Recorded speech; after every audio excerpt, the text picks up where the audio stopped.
Howdy, howdy, howdy, and welcome back to SciTrek, your sci-fi TV and movie channel. Hello. And welcome back to Sci-Fi Sundays. Y'all know the deal. We are hanging out this morning, having a good time. There's not necessarily a whole bunch of sci-fi news in the world, so today, we're not just hanging out, we're rendezvous. I had to Google a thesaurus this morning and was like, what are different terms for hanging out? Because we always call it sci-fi hangouts or Sunday hangouts or something. And now I'm like, all right, we got to switch up the grammar here. A little different terminology, new vocabulary if we can. Thought rendezvous was fun. Anyway, today's an open hang. We're hanging out with y'all. We don't have too much to talk about. We found one topic. Yeah, Sarah brought one little bit of news.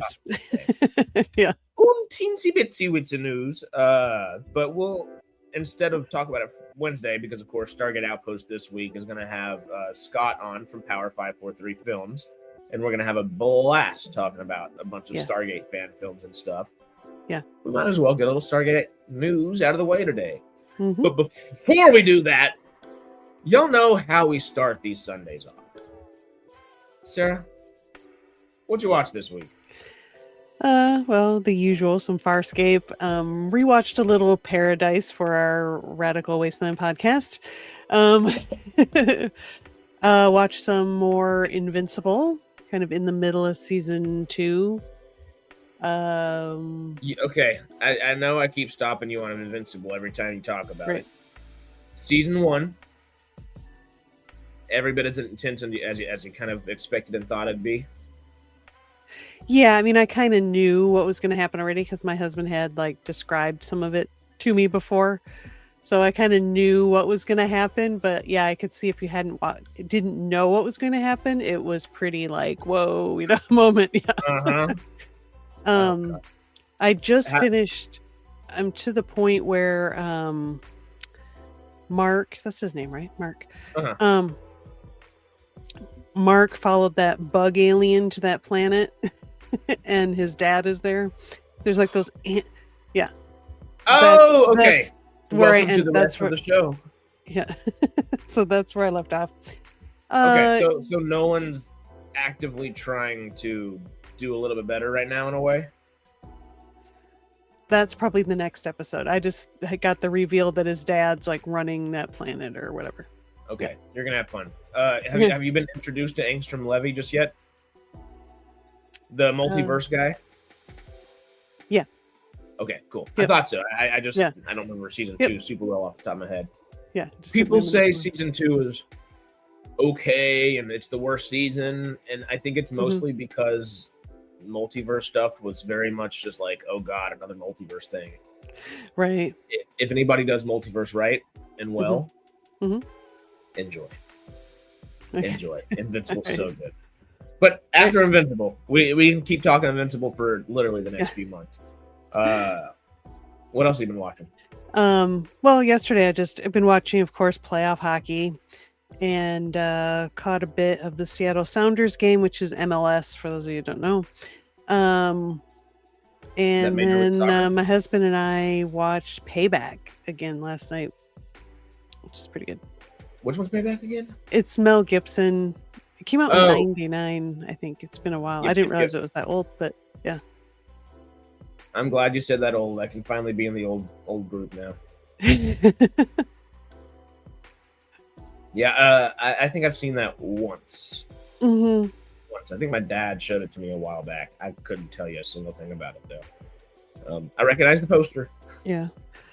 It's just Mel Gibson kind of being a badass, I guess you could say. It's about gangsters and him trying to get some money that was taken from him, and it's just, anyway, it's a very blue movie. It's they really had the blue turned up on the camera, but yeah, it's pretty good. You're seeing all the different lightings after Paradise. Exactly. Different lighting. But no, I remember when I first saw the movie, I think I might have seen it in the theater. I'm pretty sure I did. And I remember thinking wow, it's so blue. But it just reminded me of that. But anyway, of course, this was before I think Mel Gibson had his meltdown or whatever had happened. Mel Gibson could be considered problematic by some. Mm-hmm. But he can make some damn good movies. Yeah. He is Braveheart's probably if someone asked me my all-time favorite movie, I say Braveheart and or Lord of the Rings typically. I just chunk the trilogy together and also mention Braveheart because I'm like those two movies, those sets of movies right there raised me right there. Yep. They're so good. Tony said he finally watched Predator Badlands. It was really good. I'm surprised it hasn't gotten more awards than it has. It is really good. All the Chevron awards, at least. It didn't get too many real world awards, sadly. No. But Science when the Chevron fiction, awards broke, they don't like it. It didn't even win much in the Saturn Awards, which was surprising. I thought it was going to kind of like sweep the Saturn Awards, but I guess there was Frankenstein. Sorry, I got something in my eye, y'all. I'm just dying over here. But yeah, I was shocked. It's such a good film, and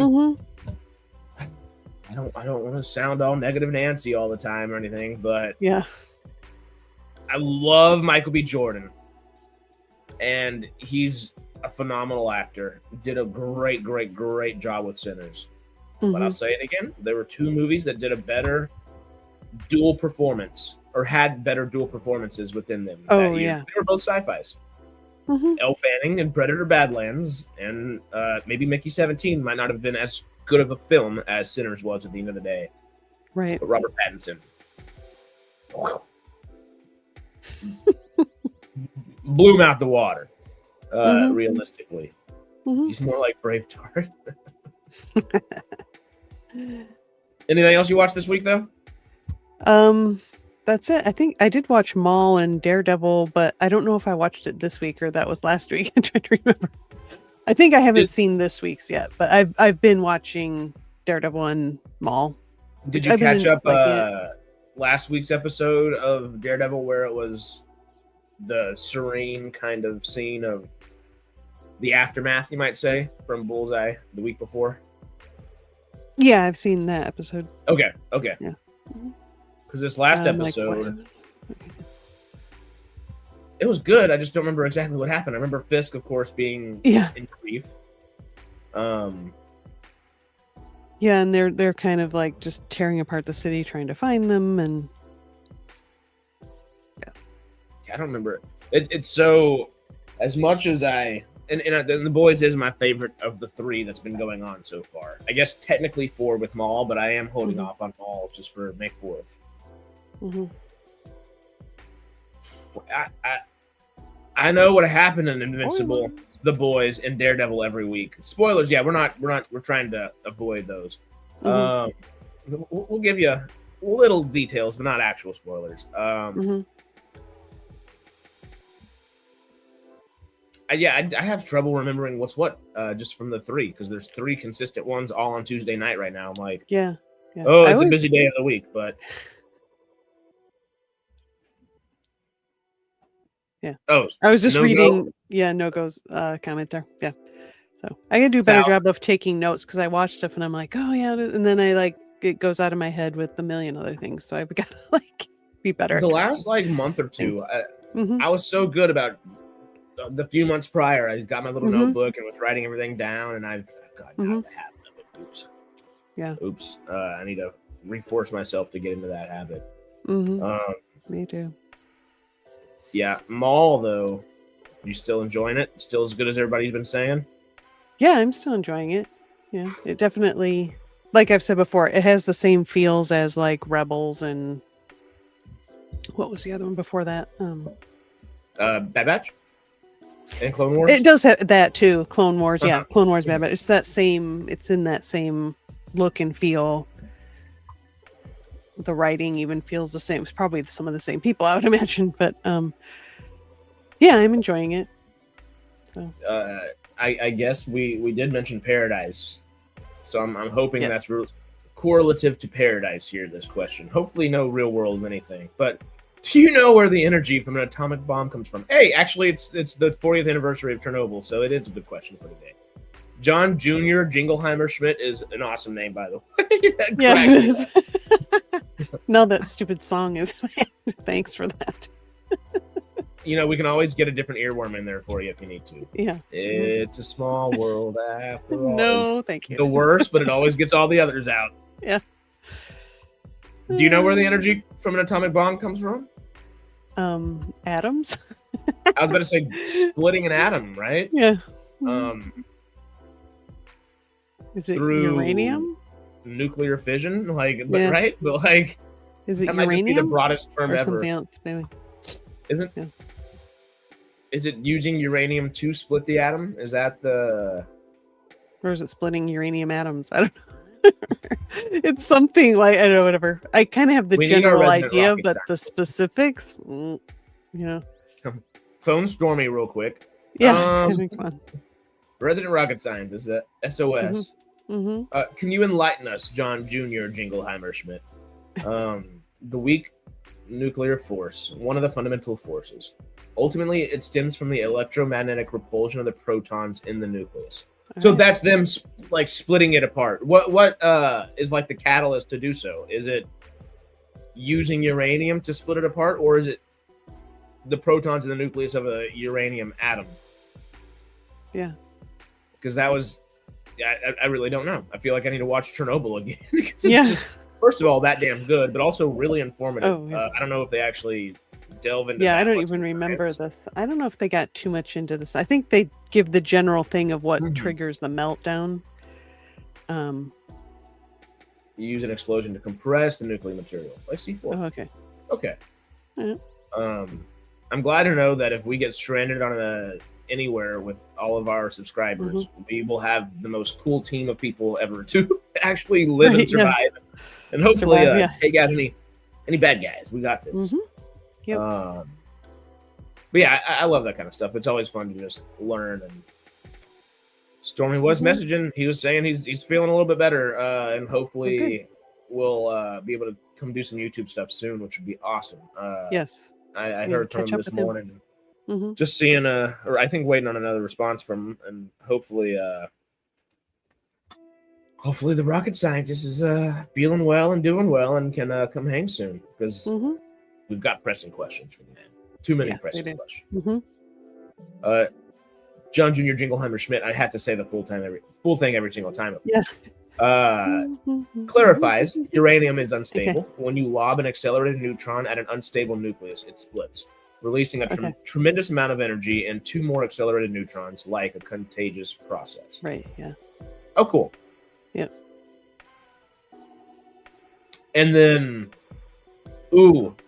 could you, if you know and can detail and are willing to type it out, of course, could you tell us, just because Fallout is constantly on our minds, the difference between that and cold fusion, like nuclear fusion and cold fusion, and the difference between the two? Would you have that? Yeah. Because it literally, though, it's fun to learn. Sci-fi is great and all. Sci-real is also great. Sci-real. is that how you say that? Yeah. Another split up podcast, Real Science. Real Science with Val Kilmer's AI. Freaking hey, we could honestly, you could. Yeah, I've seen some clips from that, and it's like, you can tell. It doesn't look. It's bad. Good, but you can tell. Just, the man just passed away not more than 3 years ago. Just let it. Right. Sci-fact. I like that one too. But wasn't his son the one that was? It's his entire estate that's allowing it, I believe. Right. I don't know. Well, if y'all want us to get Real Science coming on with, or that's not Real Science, is it? Is it Real Genius? What is the old movie? Real Genius. Real Genius. Where they fill the guy's house with popcorn. Weird Science is what I'm thinking of now, right? Weird Science is the one with what's her name in it? That super hot chick, and it's with Anthony Michael Hall, or was it Michael Anthony Hall, or whatever? Michael Anthony Hall. Yeah. Anthony Michael Hall. Wait, now he switched it, I think, and I can't remember which one he ended on, but I think he had it one way and then switched. I think he switched it around. I don't know. Anyway, that's confusing. It also made me think of Michael C. Hall for a second. I'm just like, Dexter or Yeah. Breakfast Club? Where are we going? That's what I thought, John. Like, is cold fusion actually a real thing? I think it's not. It hasn't been. It's a theoretical, yeah. So it's the idea that you could take advantage of certain properties of hydrogen to get it to fuse at a lower temperature. Okay, right. And which allows it to last so much longer, theoretically, right? I believe. Yeah, There's been several movies, I think, based on like somebody figuring it out. Like The Saint was one. What was that other movie? It had Keanu Reeves in it. Bill and Ted's Excellent Adventure. What? No. I forget what it was called. It had Keanu Reeves and him and his girlfriend or friend, I don't remember. Anyway, they're being chased down by, big bads because they know the secret or whatever. I can't remember what the name of the movie is. Now I gotta look that up. Okay. It would have been like early 90s, probably. Keanu and who again? I don't know who. The actress is somebody too, but I can't remember. I mean, this is like early 90s, so I gotta look up. I mean, my brain just goes to speed, I'm just pulling up Keanu Reeves and see if I can go back enough in the filmography to see it. Chain Reaction, I think, is the name of the movie. I think. The name of the movie. I thought they were talking about... I thought y'all were both typing Chain Reaction and talk about the... Oh, no. No, that's what somebody's saying. That was the name of the movie. That's the name of the movie. David remembers what movie I'm talking about. Yeah. 96. Yeah. Yep. Go ahead and bring it on up for us to check out. Yeah. So I think him and... Yeah, Rachel Weisz, Fred Ward, rest in peace. Yeah. Morgan Freeman, Keanu. Yeah. Yep. Oh, Rotten Tomatoes, 18%. IMDb, 5.7. Roger Ebert at least gives it a 2.5. Yeah, it's not a great movie, but it's a cold fusion thing, I think, if I'm remembering correctly. At a Chicago University, a research team that includes brilliant Eddie Kasilovich experiences a breakthrough, a stable form of fusion that may lead to a waste-free energy source. However, Dr. Paul Shannon has ties to a private company that wants to exploit the technology. So Kasalovich's and Dr. Lily Sinclair are framed for murder, and the fusion device is stolen. On the run from the FBI, they must recover the technology and exonerate themselves. Right. I think they want to make it free for everybody, and Morgan Freeman wants, it's like, the corporate greed thing. They want control of it to whatever. And weird science. Yeah. Dotted all our I's, crossed all our T's. Chain Reaction is a good movie. Morgan Freeman plays an ambiguous figure. Not good, not bad either. Interesting. That is kind of fun. I love it. I forgot it was Rachel Weisz. I knew like the female actress was somebody, but I couldn't remember. That cast does not tell me it should be 18% on Rotten Tomatoes. No. But also, you can get some crummy B movies every now and then too. Yeah. The Saint with Val Kilmer. Yeah, that was also Cold Fusion, because she had figured out cold fusion and he was supposed to steal the secret from her, but then they end up falling in love or whatever. No. The Saint is a good movie. That's good. The soundtrack to that movie is awesome as well. Really? Yeah. Based on the popular spy series, this film follows Swab, international thief Simon Templar. Cool name. Who was contracted by Russian oil magnate Ivan Tretiak. I probably didn't say that right, but it's okay. To steal a formula for cold fusion. So Templar didn't name the saint because of his use of Roman Catholic saints as aliases. Finds scientist Dr. Emma Russell, seduces her, and steals the information. However, because the formula was incomplete, Tretiak now wants to kill Templar and kidnap Russell. Right. That's fun. Yep. Yeah, it's a good movie. Changes his disguises. Cool. Yeah. That does sound fun.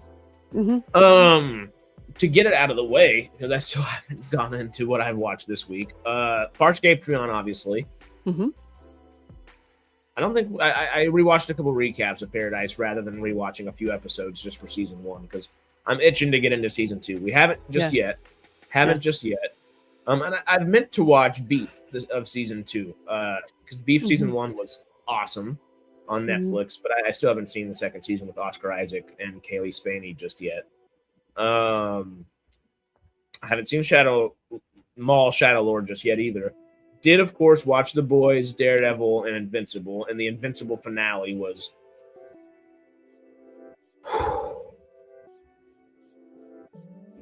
I'm getting there. Like, because you're going to keep seeing just how deplorable and insanely violent the Viltrumites can be. And of course, you've already seen essences of that and can make assumptions based upon those things you have seen. It's weirder how much creepier they are when they don't have the interest of doing it. It's kind of wild. I'm very intrigued to see where we're going to go. Robert Kirkman was saying that he wanted to do 9 seasons or 11 seasons total, I think. He said there were, was it 9 more issues of comics, or was it 9 seasons total, and that got us to 2031? Something like that. I think it's 9 seasons total to get us to 2031 would be when Invincible ends, technically. And that would cover the entire series, plus do the extra additives to the story, because they've done a few extra things in this story that aren't related to the comics. Right. You're familiar with Damon Darkblood, right? I think it's Damon Darkblood. Is that right? Clancy Brown's demon character that's like a detective. Oh, yes, yeah. Yep. He has a minor role in the comics, and they have much grown what that storyline is just for the TV show, which is fun, because most people are like, what the hell's going on? I don't know what's happening, and none of us really do, so it's kind of cool. He's gone right now in the series, but he comes back. Okay. I kind of figured. Yeah, ish, maybe. Maybe. There's ways things happen and places demons are. I don't know.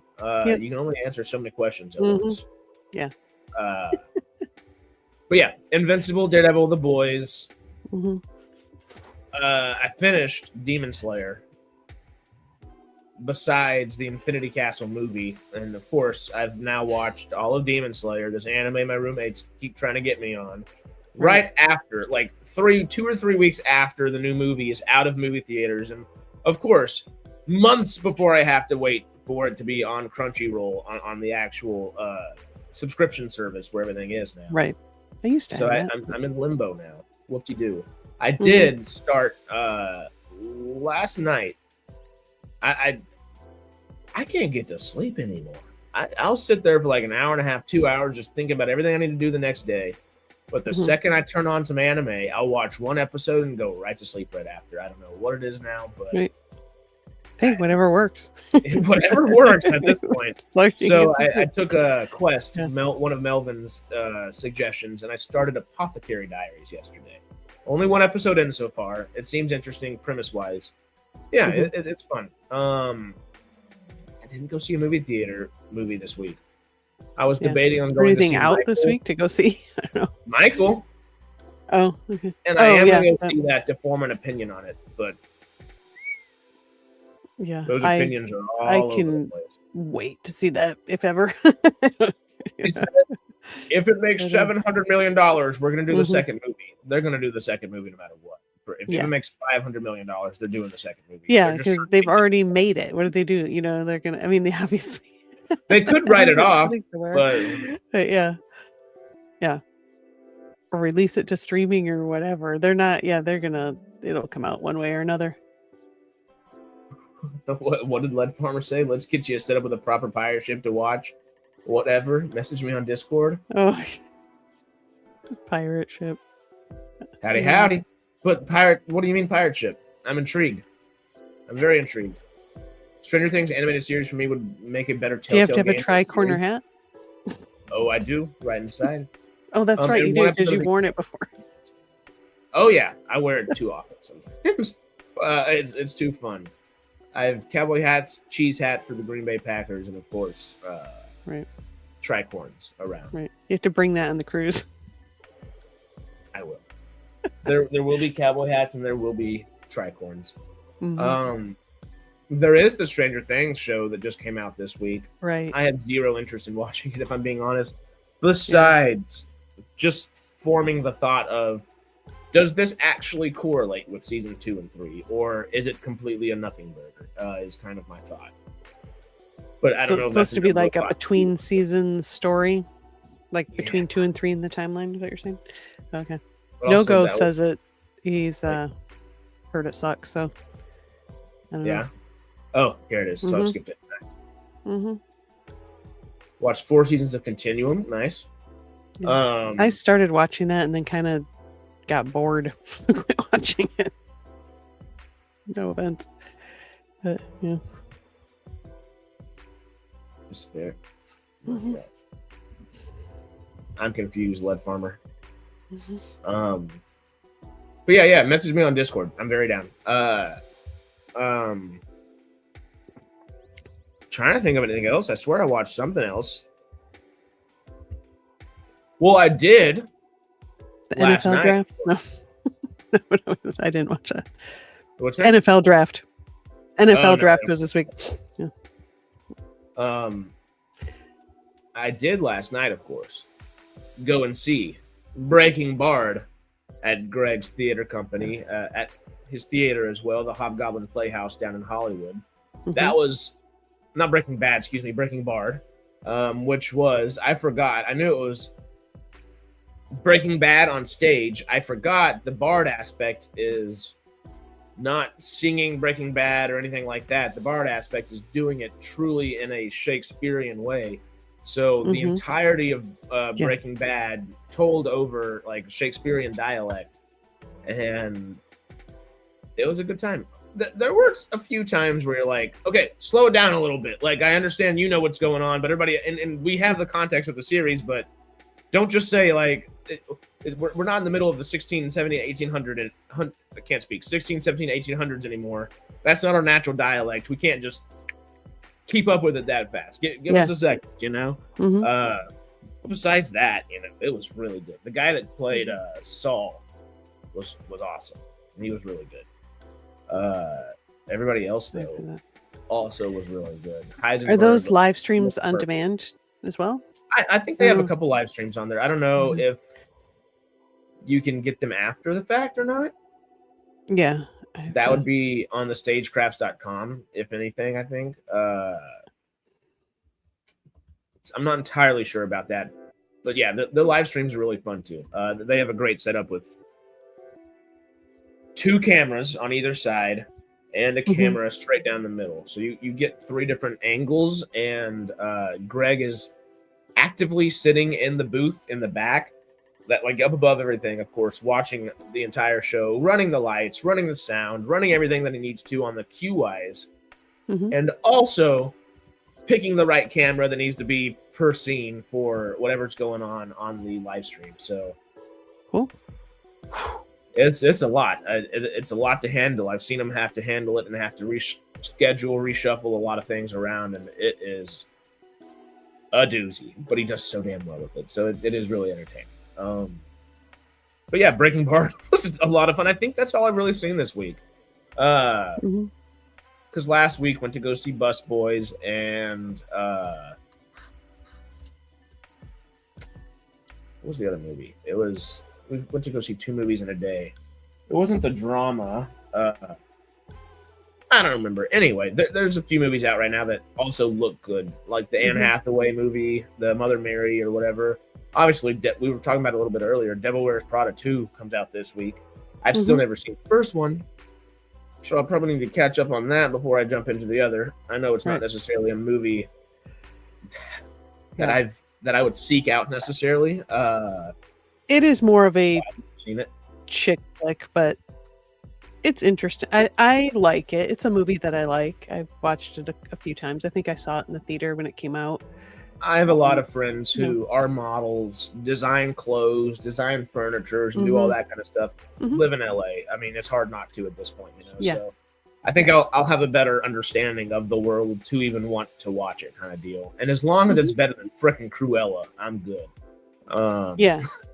I mean, she's pretty easy. I mean, it's like an Anna Wintour character for sure. Not Anne Hathaway, but what's her name? Oh my gosh, terrible names. I recognize Anna Wintour. I just don't recognize who supposed to be off of. Yeah. But yes, thank you so much, David. I was going to go crazy. I was like, I swear there's something else I watched. It was Monarch, and it was a really cool episode. A really cool episode. Zoolander. Oh, cool. Spurs won for the first time this year. Attaway. That's fun. I'm still going to pretend you're talking about the San Antonio Spurs as always, but... Meryl Streep. I can't believe I couldn't remember her name. Oh, okay. Yeah. I was like, talking about the movie, I know... I kept wanting to say Glenn Close, but I'm like, no. But they're kind of similar, I think in my head. And I did say Cruella, so that doesn't help that. Yeah. But she's much better in Cruella, as much as I love Emma Stone as an actress. That movie. Oof. Mm-hmm. Marilee Streep. I couldn't get it out. Or Emily Blunt. Yeah, she's in it also. I believe that's it for what I've watched this week. Maybe I'm going to be crazy and remember something halfway through and say something. But hey, if I do, we'll do that. In the meantime, Sarah did find a little something this past Friday that Darren was talking about over on our wonderful channel of our friends at Gate World. Dean Devlin has revealed his role in the new Stargate streaming series. Stargate movie creators Dean Devlin and Roland Emmerich are executive producers on the Prime Video show, but seem to be pretty hands-off. So, clarification. We have not read this article just yet, so we're just checking it out and seeing what's going on. Chillin'! How you doing, good sir? Hello. So yeah, we're just kind of hanging out and figuring some stuff out. We have not read this article here just yet. So if y'all want to read alongside it with us, Darren wrote it, the man, the myth, Gate World himself. Dean Devlin reveals his role in new Stargate streaming series. Make sure if you are trying to read alongside us, you go to the home page. I did not realize I was not on the home page for about 4 or 5 minutes until Sarah just said, "You're not on the home page. Click the home page." And it solved all of our problems very quickly. Yes. It was a very easy solve. Dean Devlin Wears Prada is actually great. I don't know. Maybe he does. They do make clothes for men. He will have the cash again to wear Prada if he wants to after Stargate gets going. Yeah. But yeah, let's you go ahead and go dive shopping on, what's the street with all the designer stores and stuff? That's Beverly Hills. Never mind. There is Melrose or Fairfax, and those have plenty of fancy stores as well. So yeah, I don't know. They're probably doing some stuff for Devil's Wear Prada this week. It might be fun to go down there and check it out. Yeah. Original Stargate movie producers, Dean. Oh, we just read that. No, we didn't. I read the subtitle up here. Yeah. Original Stargate movie producers Dean Devlin and Roland Emmerich will be credited as executive producers on Amazon MGM Studios' upcoming Stargate series for the first time ever in a Stargate TV series, and the reason why is becoming clearer. All right. The pair co-wrote the 1994 blockbuster that starred Kurt Russell and James Spader, with Emmerich directing, of course, and Devlin producing. The film was made through independent financing and sold off to Metro-Goldwyn-Mayer, MGM, just prior to its theatrical release.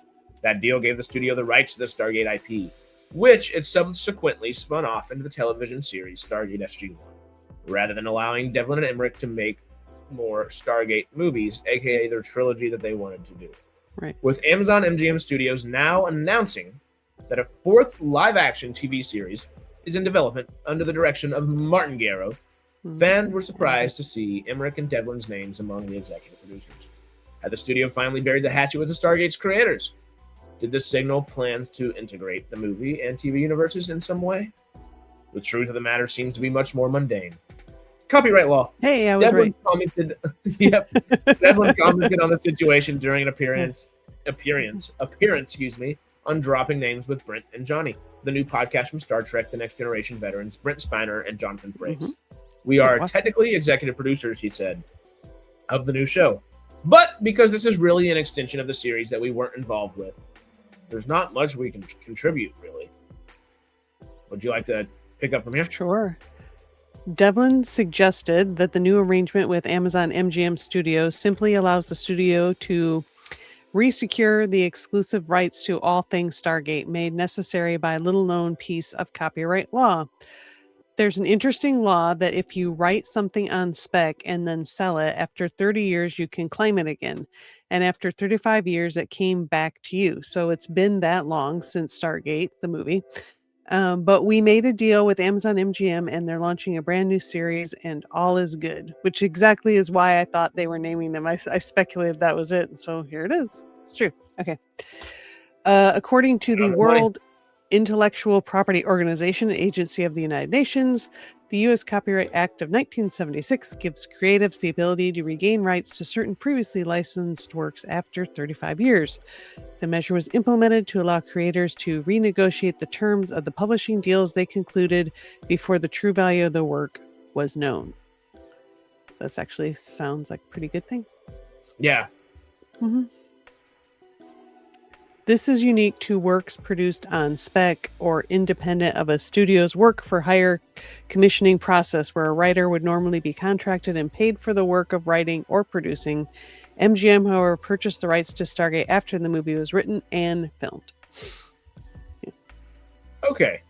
So, I mean, that's essentially what you've been speculating, and that makes sense. Mm-hmm. Well, speaking into that, thanks for the reminder. Oh, I see. American Gladiators. That looked interesting. Mm-hmm. I have not seen it. No. Is it worth the watch, Donnie? Let us know. Let us know. Also, great to see you. Mm-hmm. To continue on here, though, because I think we're right here in the end of it.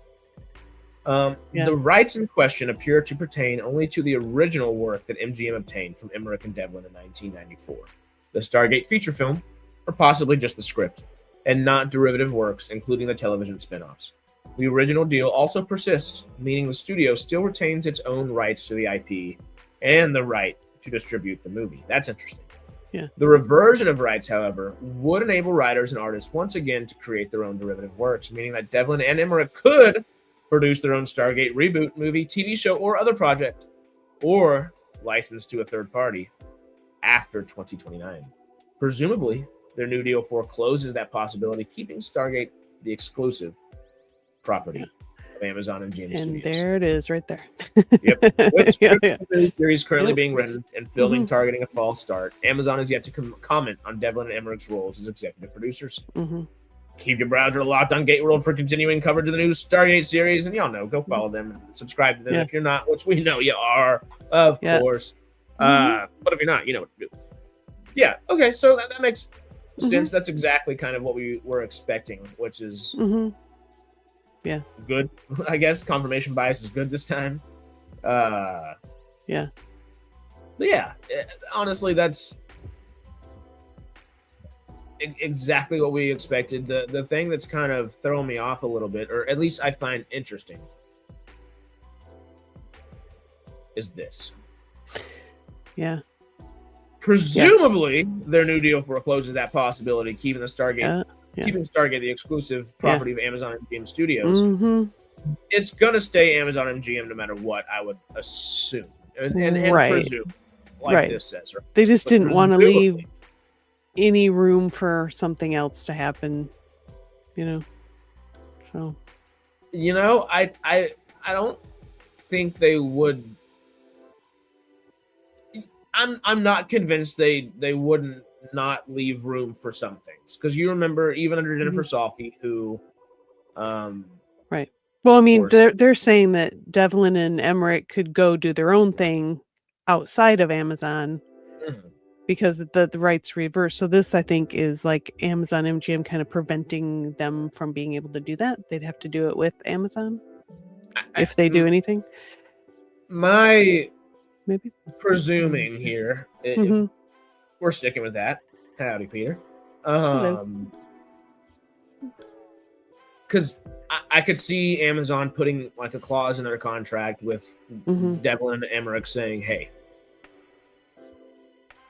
if someone's going to make Amazon, even if you were allowing someone to spin something off and go do something, because it seems like they have some kind of creative control in that sense, it has to stay with Amazon and MGM. I could see that very well being a focal point of their contract. I don't know if I'm convinced Well, okay, it would be an exclusive property of Amazon MGM Studios. Okay, so I am convinced of that. My not trepidation, but my not caution either, but the other thought that's coming on. Hey, y'all know what to do. Listen to Aaron. Come on. Also, if you want to come hang out, you're more than welcome to hang out for a bit, because we're just hanging out for probably the next 45, 50, something like that. And I gotta leave in 20 minutes, so. So if you want to come hang out, you're more than welcome. The thought I'm having right here is, if Amazon were to remotely keep, because when Jennifer Salke was in charge of wanting to bring Stargate back, or at least trying to figure out her approach to bringing Stargate back, the thing that we kept her hearing the most was the international Stargate. We could have this here, this here, this here, this here, this here. Right. If this were to be a very successful series and continuously grow like that, I could very easily see Stargate India popping up, Stargate China popping up, Stargate UK, other things like that. And Stargate UK would be super easy to film and would be really easy to cross over and stuff like that. I could see some crossovers kind of becoming a little bit more prominent, if that makes sense. That's if, of course, they were to keep any of the kind of same thought processes that Salke was having. I don't necessarily see that happening either. But if you have a good idea, you have a good idea. And honestly, that's not a bad idea by any means. No. Would you like that if they were to leave the door open to continue doing? Obviously, we all enjoy more series. Yeah. But if they were going to do, and hopefully it wouldn't just be like, Stargate England, just start up something over there, and so they just pass the gate around then, or? Well, that's a good question as well, and we could. That I think that would add some complication to it. But if we're a spacefaring civilization at that point, and that's how it's taken from the get-go. Right. When we do have the teleport things, they could just to different places. Yeah. The Empire Returns. I can see them. If Stargate went evil, alternate universe. Yeah, it's really possible though. Would really depend on how they did it. Definitely. Because I don't hate the idea. Just it could be or maybe it's a thing like it's just they're doing shows for certain markets, and we don't necessarily see it. I mean, maybe it's up on Amazon streaming or whatever, but it's like it's specific for people in India. It's specific for people in China, and it's not necessarily what we would watch. Maybe I don't know how much it would tie into the main series. I suppose there would be crossovers at different points. Like the one thing I would be cautious about them trying to get into is if they were to eventually make Arrow, Flash, Supergirl, Legends of Tomorrow. It almost got to be too much. It's I don't want to need to watch every episode. Right. But I would like the ability to at the same time. Of course, subtitles are a thing, so that'll be a fairly easy barrier to cross out of things there. But it can get really complicated because what are all these different groups doing, and how are they affecting each other, and how does it tie together at all? Or are they just going to be separate things in isolation that don't connect to each other necessarily? I don't know. It's Badlands. Hey, we have some Badlands. They're fun. Maybe there's some of those. What are those in Invincible? Those like brain squid things? Oh Lord. Oh God.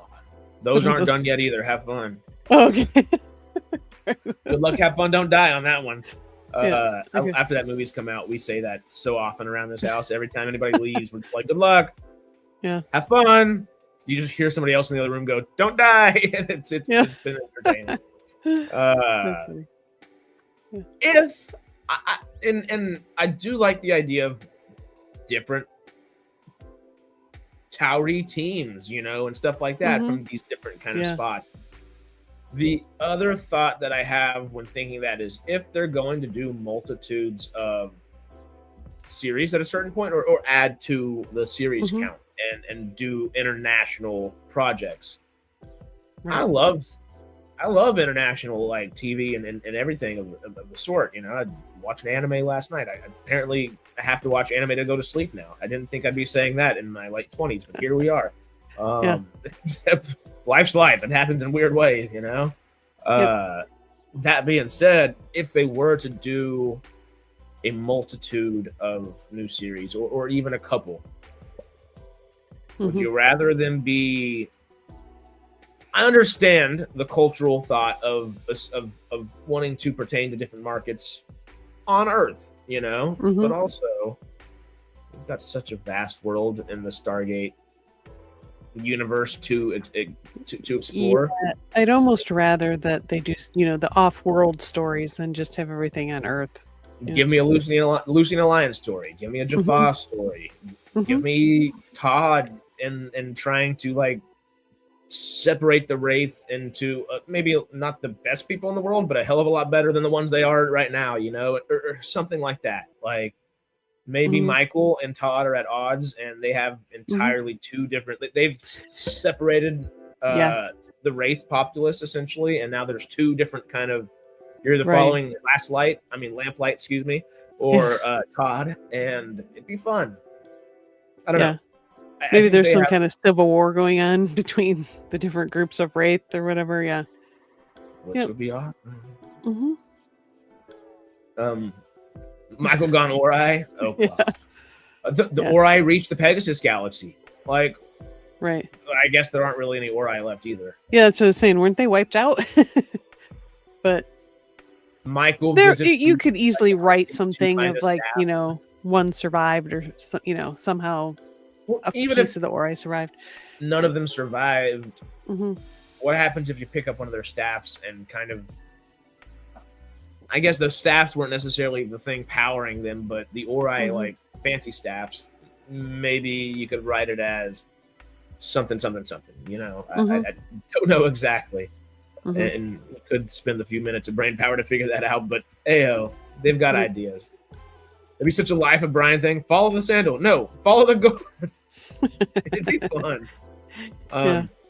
Realistically, though, if we're talking a Stargate spinoff, the first thing. And we're not talking sequel series, because SGA and SGU, I would say, were not spinoffs. Yeah, they're technically spinoffs, but I would classify them as sequel series more so.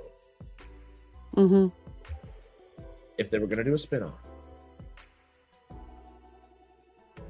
we need the Wormhole Extreme. Oh yeah, we need the Wormhole Extreme TV show, just like Lower Decks, but for Stargate. It'd be fun to do that animated. Yeah, and if not that, give us a funny like... I was about to say, give us the fun children's show like freaking Stargate Infinity. Woohoo! But give us the funny, silly doctors, all on a team, all the scientists. Give us Bill, Lee. Give us... Oh, what's his name? I can't remember their names. It starts with an F. I can picture him in my head, but different. Yeah, I picture the actor in my head, like the two of them. And as much as it might give Jay an aneurysm, a puppet show would be funny as hell. Yeah, I don't know how you'd make that work though. Honestly, if you know what, if Devlin and Emmerich were willing to dive into the Stargate lore that has been created in the series and everything like that, and lean into that, if they were willing to lean into it,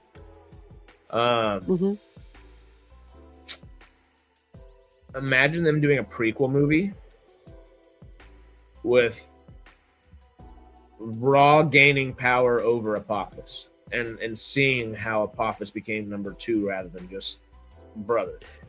Right, kind of get a little backstory on how the Gould came to power. And I mean, we get a little bit of it with Chaka, right? Like on that planet where they're just... Yeah. So we see how it like started, but there isn't that in between. I wouldn't want to see a return of Ra, but do you like the idea of seeing Ra gain the power over maybe Anubis, Apophis, and the other system lords at the time, you and everybody? Because you don't have to have any of them looking the way they did back in the day. No. In SG-1. You could change the way they all look. No, because they have different hosts. So, at some point they just had whatever. But Apophis had that host for a very long time, though, because wasn't he like an Egyptian slave that he took over or something, which was a long time ago? But yeah, there's got to be a way to also describe why Ra almost looked like an older version of an Asgard at the same time, and they could definitely do that within this movie if they were to do that. That would be interesting if Emmerich and Devlin were to come back and figure out something specific to do within the world that kind of bridges the gap between their version of Stargate and what Stargate's become. That'd be really fun to see. Yeah. Like see the Stargate being used in ancient Egypt and how they took people. I mean, it's I don't know if it needs to be like a whole series, but maybe like a made-for-TV movie or mini-series or something that kind of fills in that gap. Oh, I'd prefer it to be a movie or something. Yeah. I think where Devlin and Emmerich can be a little silly with their movies as well. Moonfall. What was that? Although Moonfall was dumb fun. It didn't care remotely about any actual scientific accuracy whatsoever. But hey, give me a moon conspiracy theory any day. I'm gonna have some fun with it.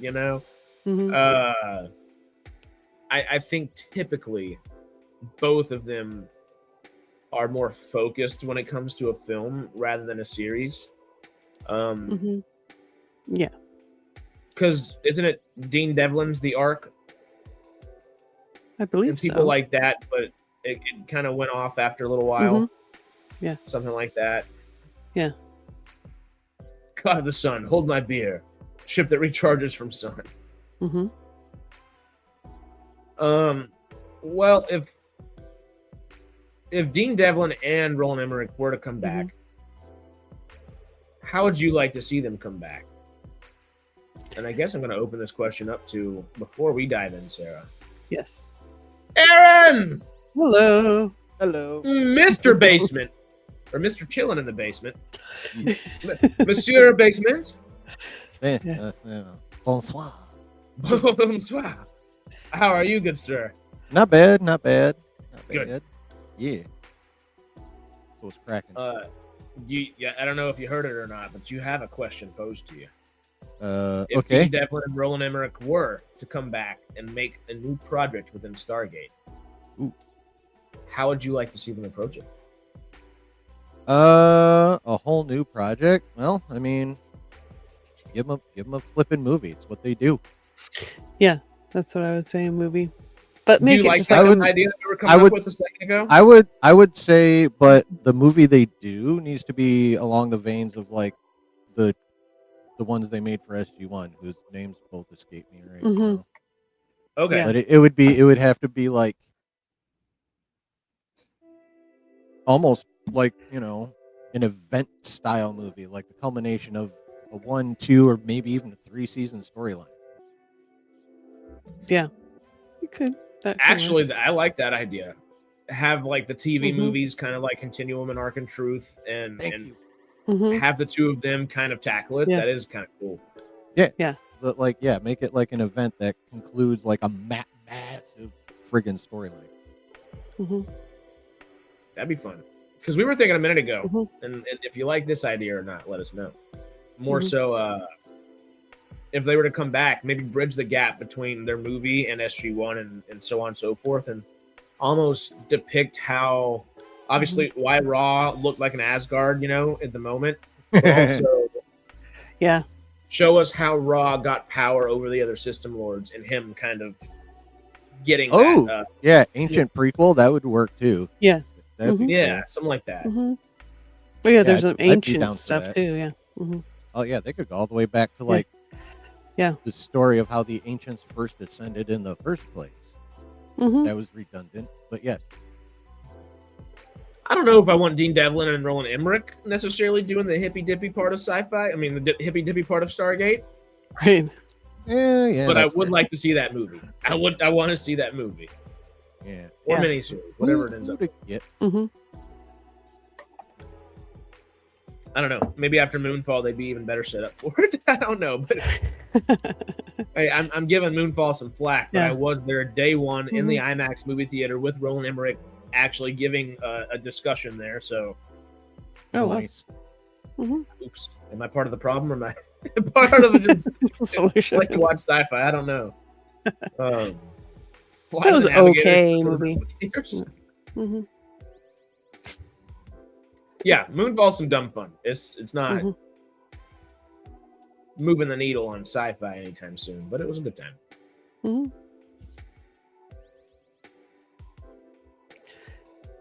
could do the hippy dippy? Would be good for the hippy dippy. I see a thought. Would be good for hippy dippy. I mean, Brad Wright, no. I mean, yeah, but yeah, it makes sense though that Devlin and Emmerich are more so just in name. Yeah, I think that's probably where it's going to stay, but it would be interesting to see what they do. Guillermo del Toro, he does weird shit stuff. Oh, if Guillermo del Toro joins Stargate is becoming one of the most known things on the planet. Please make that happen, somebody. Amazon and GM, please. I feel like my first thought was Nolan. I'm like, yeah, no, that wouldn't happen. Guillermo del Toro is at least maybe that much of a realistic possibility. Yeah. People like. Yeah, I don't think so. Yeah. Unless it became super popular, but I don't think it's. Oh!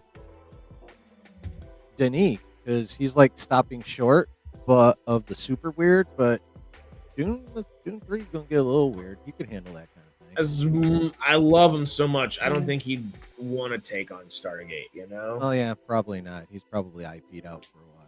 But he would fit the role. Oh, he would not only fit the bill, he would escalate it and elevate it into something that all of us are like, oh yeah, we always knew it could be this, but holy shit, would be kind of exactly. Our automatic. And then the TV side would be sitting there like, this is why. Yeah, he wouldn't do it. Well, no, I can't think of anyone off the top of my head like that'd be good at it that also would. They'd probably maybe one of the people that A24's. I mean, they have such a good plethora of artists under them to just choose from. Them and Neon at this point. But I do like those independent. Those independent. Your idea all kinds of wild. Emmerich and Devlin doing the TV movies kind of throughout the series. I really do like that idea. Tarantino should do an episode of Stargate.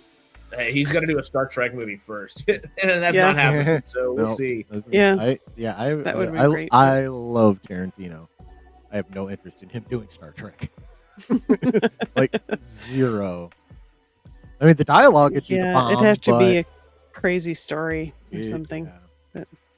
Like, honestly, as much as I love him, I don't know if I'd like him in Star Wars, Star Trek, or Stargate, but I think Stargate has the best options for him because of something like Kolya or Michael Todd, anybody like that. There's a better. I feel like a Tarantino Star Trek movie would have to be like kind of Klingon centric, because I mean we know Tarantino. He's about two things: dialogue and violence. Yes, exactly. So get some dope Klingon speeches like we've been getting for years anyway, and then some really good battles where people lose limbs and jump. Just a full Klingon movie. Mm-hmm. Or it'd have to be some weird alien thing causing havoc. Yeah. Because it'd be weird. Anyway, I can have to see get him out of doing here, it. guys. So You're out of here. I'm Noontime? gonna go. But so I'll see you tomorrow, I guess. For See you on Farscape Patreon tomorrow. Yep. For Farscape Right. Record. All right. We're so close. We're in the Yeah. in We'll be done. game. Yeah. True. And then BSG. Excited for that. Hopefully we can The find to watch it. We'll see. We'll figure it out. Anyway, Before you run, I know you said you are just Mhm. getting there.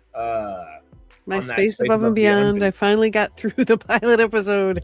I just gotta record my video and do some editing, and hopefully I can get that done this week, or at least the recording part. I don't know, the editing might take me a bit, but we'll get there. I'm working on it. All And right. it takes a second. It's all a process. Where'd my doodad Mhm. go? Yep. All right. Bye, everybody. I'll see you tomorrow at Bye. Farscape Patreon. Bye. Adios, and we'll see you with our Patreon members tomorrow. Yep. Give you some rings to get on. Yeah. Yeah. Well, then there were two. What else? What else you thinking this week, sir? Have you been watching like any of the stuff I've been watching? Partying, Mall, Daredevil, Boys. I'm Did you watch holding the off season on finale of Mall, and Invincible? it's killing me. But Daredevil, Invincible, Boys, yes, of course. What'd you think Tuesday of the- evenings are. What'd you too think of much. the Invincible finale? Because okay, I'm glad we can talk about it. There will be spoilers here, real quick, for some Invincible stuff, y'all. Just letting y'all know. Well, it's let me been find 5 that. days. Get on it, chat. Come on. Oh no, that's the wrong one. There we go. Yep. The Boys' last season, right? Yep. Yes, it is. Invincible finished its season 4 last night, and not last night, excuse me, this past Last week. week. Yeah. Daredevil's about a little over halfway through their season, and the Boys is I about think the same. I think this week was episode 6, and there Out are of 2 8? more left of Daredevil. Yeah. Okay. Yeah. And So the next Boys- 2 Tuesdays is the last 2 episodes of Daredevil, and then the following Tuesday, the 12th, is that Punisher special presentation. Yeah, Special that's thing. right. That's right. I'm excited for that. I'm so excited Oh. for that. But Boys is the last season. They did just cancel Gen V Yep. season 3. Yep. Not They happening, gone. but it didn't That's seem like that was going to happen anyway. No surprise at all. I mean, I No. enjoyed the show, but like I was never like blown away by it. So it being canceled is not a surprise. Season 2 kind of felt like it was getting a bit of a groove, but it didn't know what to. It had a smaller story. I don't even know if it should have lasted the amount of episodes it was. I feel like Gen V leaned too much into, and it's the whole reason like Jay and everybody stopped watching it. Who even enjoy the Boys? It's opening up the series on what they opened it up with is a hard thing to continue, and especially right after be like, we're in college and it's a great time. I haven't watched that. I haven't watched it since it was on. Well, yeah, me either. You remember the opening scenes though of Marie Moreau figuring out her powers. Oh yeah. That I don't think that was a wise decision to begin the series on, and it felt like Gen V specifically season 1. I think season 2 found its groove a little bit better, and season 5 of the Boys, both of them are not necessarily as interested in. Let's just do the most gratuitous violence to have a big shock factor moment here, and here. Right. Everything is a little bit more method to the madness, and it rhymes for a reason now. Mm-hmm. I don't think they had enough story to tell in Gen V season 2. No. Loved Hamish Linklater in that entire season, though. He was awesome. Was that the dude that was being controlled? Yes. Yeah. Okay. Yeah. No. Yeah. He's the best one. He killed it. He's from He Legion. You've seen flipping Legion, killed right? it. No, I gotta go back and watch that. Yeah, I If know. anybody would love Legion, Oh yeah, no, I You would like adore I love I heard nothing but good things about Holly, and then I watched Alien Earth, except for the finale didn't go far enough. But that aside, yeah. Holly No, he did Holly. he did a damn fine job with Alien Earth overall. The last couple episodes. Yeah. But also, it reeks of, and I don't even like to use the word reek around a Noah Hawley project, but it does reek of Disney coming in there and saying, like, we need more action here. We need a whole extra sequence with a xenomorph here. We need this, and this here, and here. And I feel like where that might have been better for the general public than a typical Noah Hawley project, because Noah Hawley's such an auteur in the way he approaches things. Yeah. It was more digestible. It loses some of the magic that you get from having Noah Hawley in general without him making some of those weird decisions your average Joe just wouldn't make, you know? True. But yeah, at least Gen V and the boys are getting, is it Vought Rising? Yep, Vought Rising next year. Vought Rising. With Soldier Boy and Stormfront or whatever they called her back then. I forget, like Lady Liberty or some junk. Yeah, Vought Rising, and then there's The Boys Mexico as well. And I don't know if that's actually going to end up happening.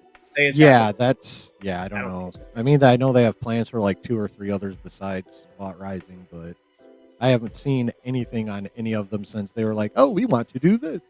And then, if The Boys are ending, and we see the end of Soldier Boy in The Boys specifically, it doesn't make me want to go watch a prequel with him as much. If I'm like, okay, well, I know exactly how he dies. How do you start? We already were told that as well. So what are we watching again? You know, it's just kind of like, I guess we're watching the first 7. Like, you couldn't have just posed somebody in the middle. Like, do the 1980s 7 or something. Think of it like Andor. We knew what the hell was going to happen to all of them at the end of season 2. At the what? At the end of season 2 of Andor, we knew what was next. Rogue One. We knew they were all going to die on Scarif.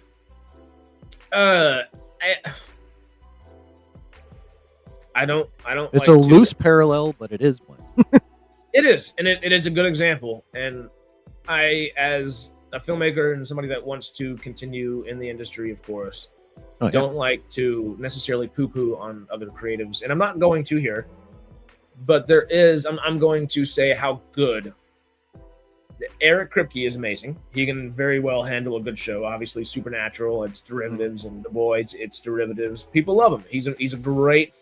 Just a filmmaker, project maker, etc., etc. Then there's Tony Gilroy and the Gilroys.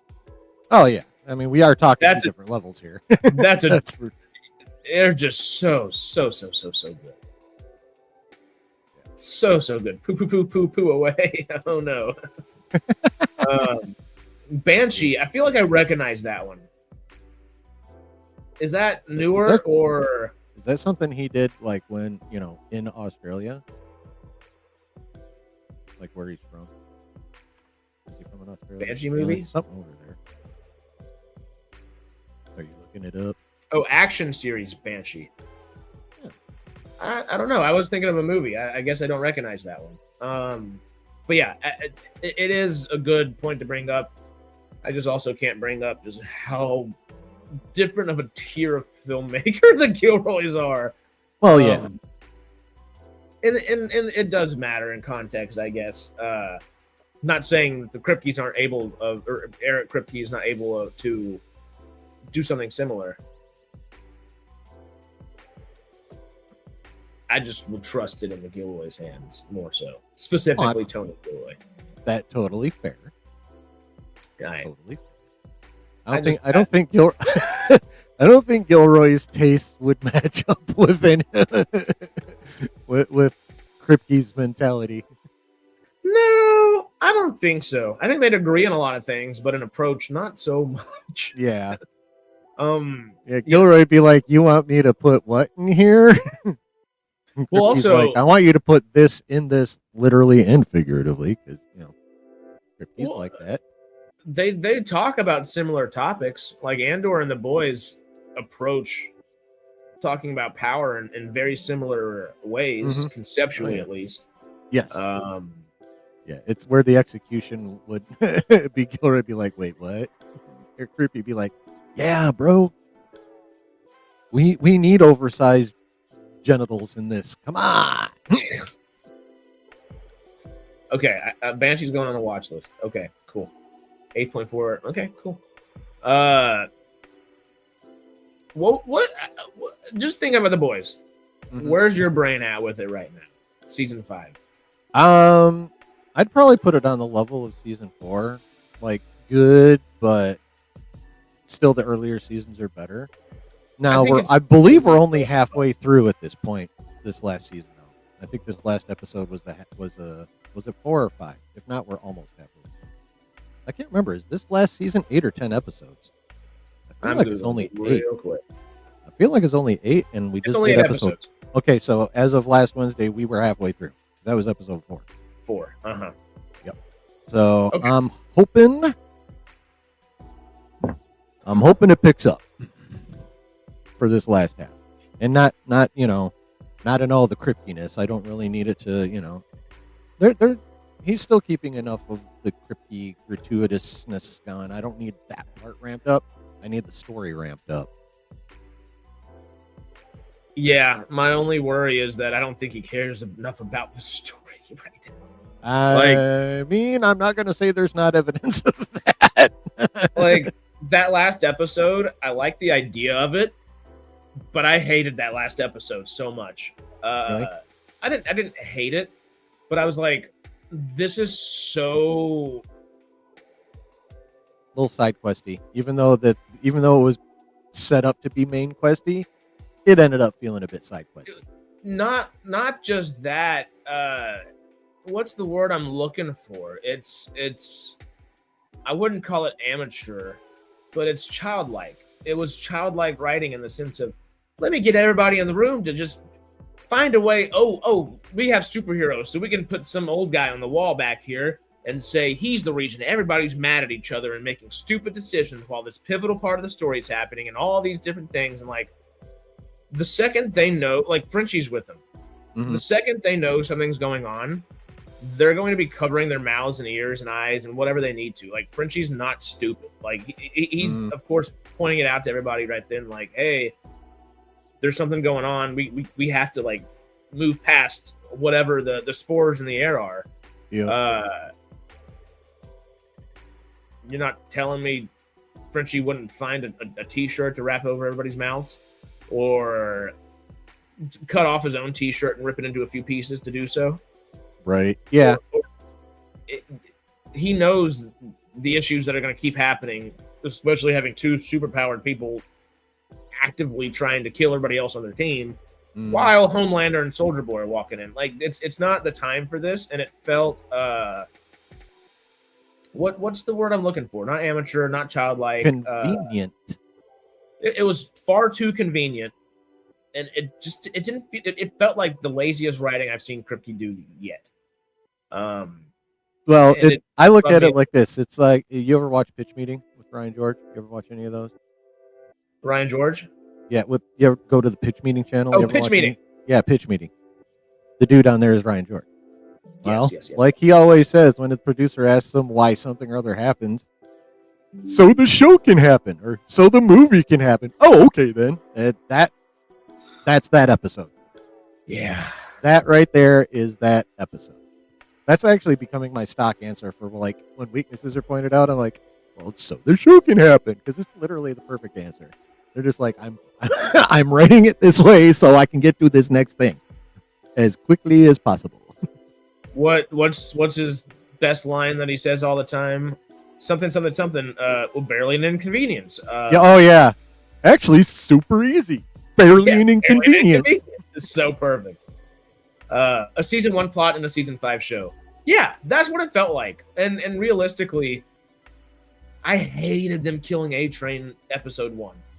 I like the emotional impact it had on Homelander, but episode 1 is just such a nothing burger. I was like, all right, there we go. We're done with A-Train. Cool. Who's he killing next? I'm like, let's just get this show on the road at this point. I will say this, though, about the A-Train thing.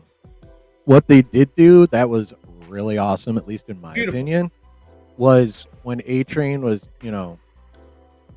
telling him about, like, yeah, without those powers, you're basically, a weak, empty shell of a man. You're pathetic. You're sad. And he established that, thought line for the series, because it's come up in every single episode. Someone is saying it somehow, some way to him. Like Homelander's getting beat with the "you're an insignificant little bia" when without those powers, you're basically nothing. So like that was one thing that was cool. They established that through line of people's opinion of Homelander, and did it not necessarily through A-Train, but they allowed a lot of it to happen through his arc, and that was cool. I liked the way they ended his arc. I hated that they did it in episode 1, because it makes the rest of the season just kind of like, oh yeah. Well, also, and if I'm really being realistic, as much as I like A-Train's actor and I like the arc he had, I'm so bored with it. Like, I would rather Queen Maeve pop up and we see that, because she's not dead, so yeah. Hey, she might be missing an eye somewhere, but every single other superhero I find more interesting than A-Train's storyline right now. At this point, I'm like, go be off with your family or somewhere. Why'd you even come back? Like, yeah.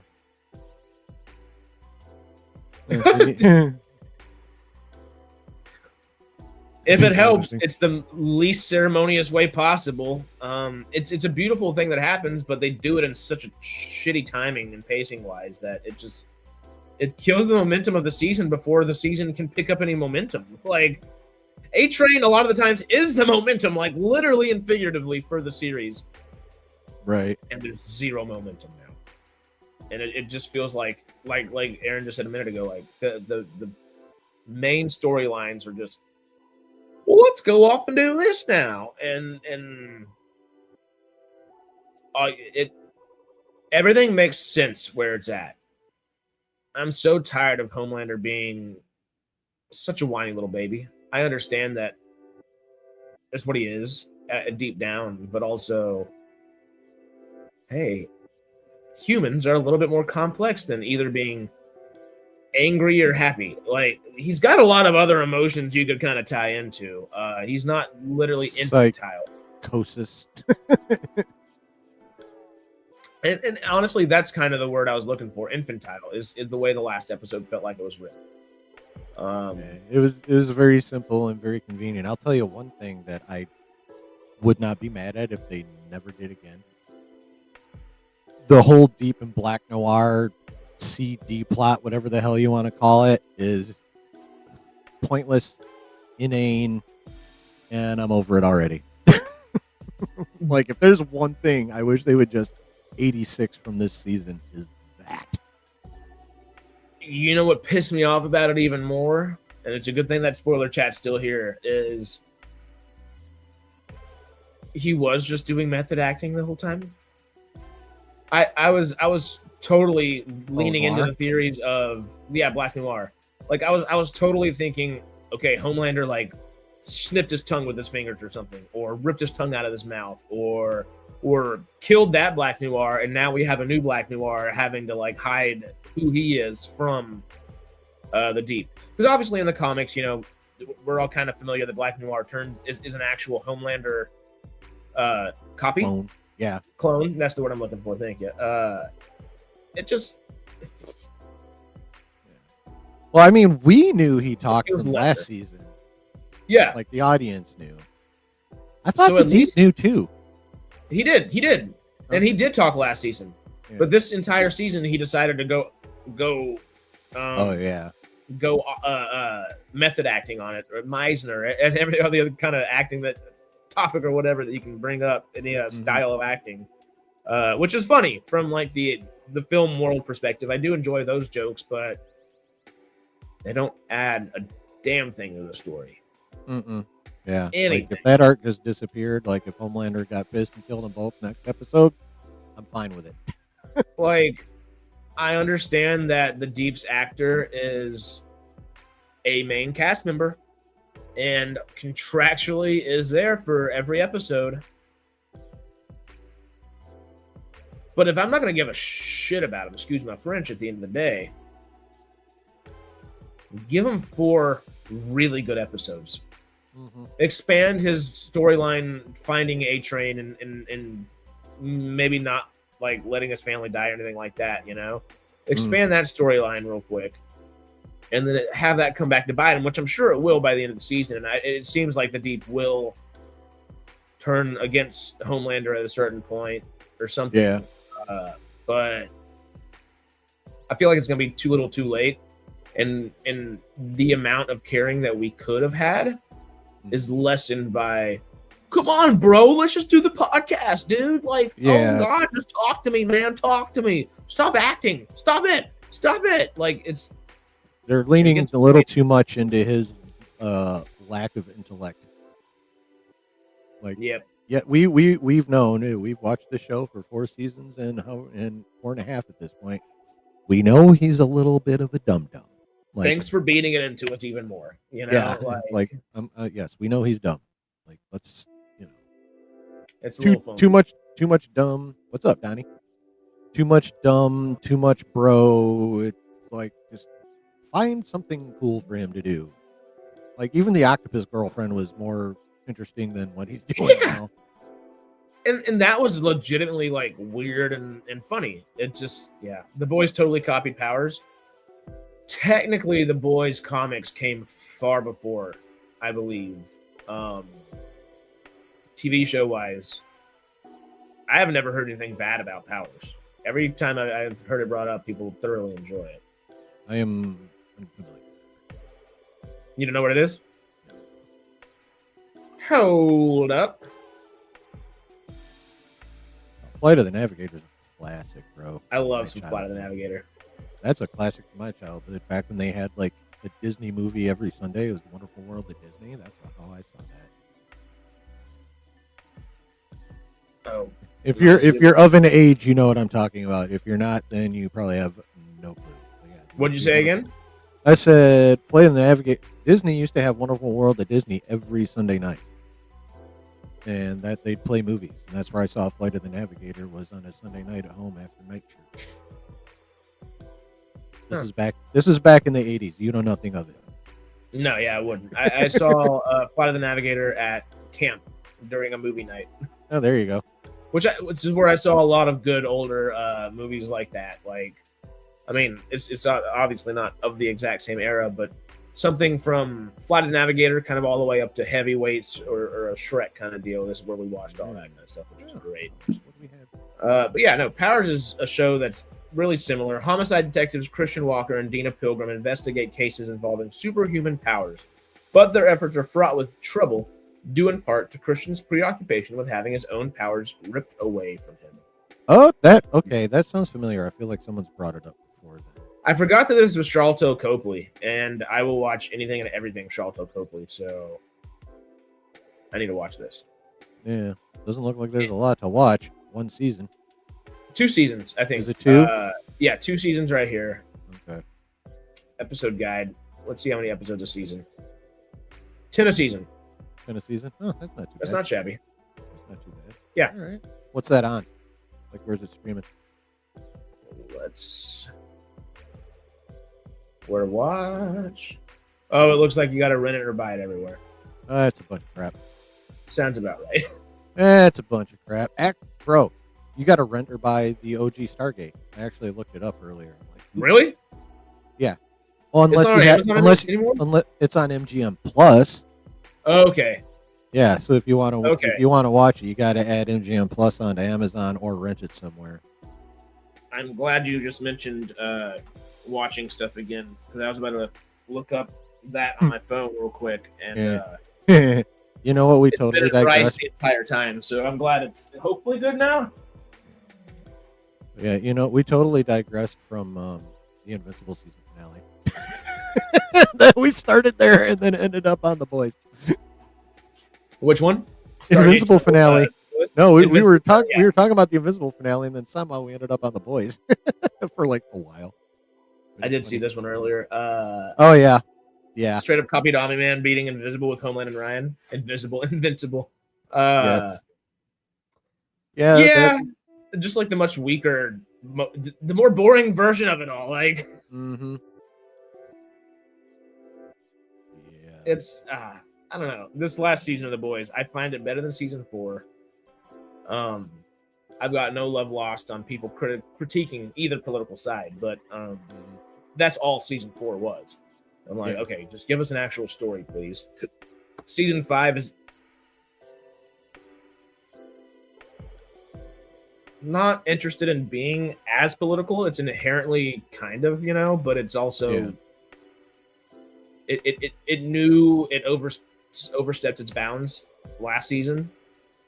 I don't know. Crypty said in an interview that they had most of season 5 done before the last election, so he was actually kind of sad he didn't wait.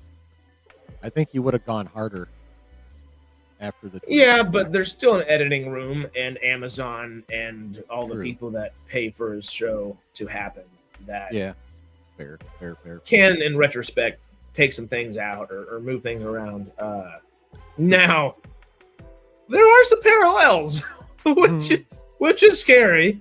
And I'm glad they're there because it's good to be aware of parallels from scary TV shows that we jokingly make fun of and have a good time watching, and then seeing our elected officials do something similar at times. It's not necessarily a happy thought, but hey, it's a thing when our media is able to show that kind of stuff. Viva the Simpsons. Right. Yeah. I mean, I wouldn't mind a little more escapism in my stuff. A little less. Some what? A little more escapism in my stuff. A little less commentary. I understand certain things, and I guess superheroes. The Boys specifically isn't for escapism, and but because it is supposed to parallel so much. Invincible, I think, just does it so much better. It's like if you're going to add that level of violence and you don't have to make it. And The Boys is inherently like they're working for the CIA. This is happening in like the biggest corporation in the U.S. This is happening here. Yes, yada yada yada yada. So they have it set up very different. But I feel like Invincible does a better job of balancing everything that happens in Invincible on a larger political scale or even politics in the universal galactic kind of way with the Grand Council and everything like that. It's hold on. Nope. Apparently my phone does still have water in it. All right. Oh no. Back in the rice. Felt the consistent vibrating back there. It's like something's happening. Back in the rice with you. Back in the rice. But it's a cartoon. And it's so good. So good. I mean, we've all seen The Iron Giant and The Incredibles. We've also seen and cried through Wall-E and Up. And if you didn't cry through Wall-E and Up, I'm disappointed. Like, Wall-E will get you a bit misty, that's for sure. Wall-E's good. Up though, damn. But the Wild Robot in recent memory is so good. And while Invincible is a cartoon, it does take some, and kind of same thing with Stargate. Even though Stargate is actively saying we're the U.S. and this is this, and we even make fun of when was the last time like we didn't go in and try to like grab technology or try to influence whatever group of people we're at. It's the U.S. We tend to do that. And Stargate makes fun of it a little bit. I wish The Boys was able to separate politics within the show and real world politics. And because the actual comics don't go as heavy into the exact politics of what's going on in the real world alongside it. There's very similar events that are correlative happening, but they're happening for different reasons a lot of the times. Iron Giant. Yeah, but we still got good stuff. Wild Robot 2 years ago. Check it out. So good. And Hoppers this year also really good. Is it? Yeah, I feel like The Boys could meet itself in the middle and be a better show where, all right, yeah, we're not just talking about Trump. We're not just talking about this specific event happening or whatever. Maybe, leave some room for interpretation in there. So that way, whether it's this current administration or an administration, I can't even speak now, an administration 40, 60 years down the line, the relevance still remains. Really? You didn't like Wild Robot, Peter? What did you not like about it? It's my favorite animated movie since Coco, in a big way. Oh, I loved it. Loved it. I'm also adopted, so, it might have played those angles pretty well on me there. Hoppers, though, this year was really good, too. Did you see either one of those? No, not yet. Put your butt down, cat. Put your butt down. It was funny. Melvin the other day on Creatures and Cryptids, which is a good thing while we're watching, specifically, watch parties and stuff. And it's not watching the show like on air technically, but we're watching it back there, so you could have some copyright stuff happening. Melvin's cat blew the entire time. This was purring, just. So we had we didn't even have to have the lo-fi on in the background. We were not going to be worried about copyright because we had the cat handling it. Well done, kitty. Everyone has their own taste. That's why I was asking what you didn't like about it. I'm shocked. I find it just to be, that's talk about a good 4-quadrant movie, but also some people don't like movies that anybody can watch and they like their hyper specificity, and I can definitely be like that too, especially when I'm watching some Cronenbergian horror. Give me some good craziness every now and then. Right. Much to the apathy of most people around you that don't want to watch Cronenbergian horror movies, but hey, sometimes you gotta have some fun. Right. What'd you think of how Invincible, like what they set up for next season? Loved it. Oh yeah, because we never actually finished this. We did. No. Yep. I mean, that's like really the biggest thing out of the whole show is where it ended up. Put that spoiler thing back up. Yeah, that's what I was trying to get to before I started laughing at David's chat.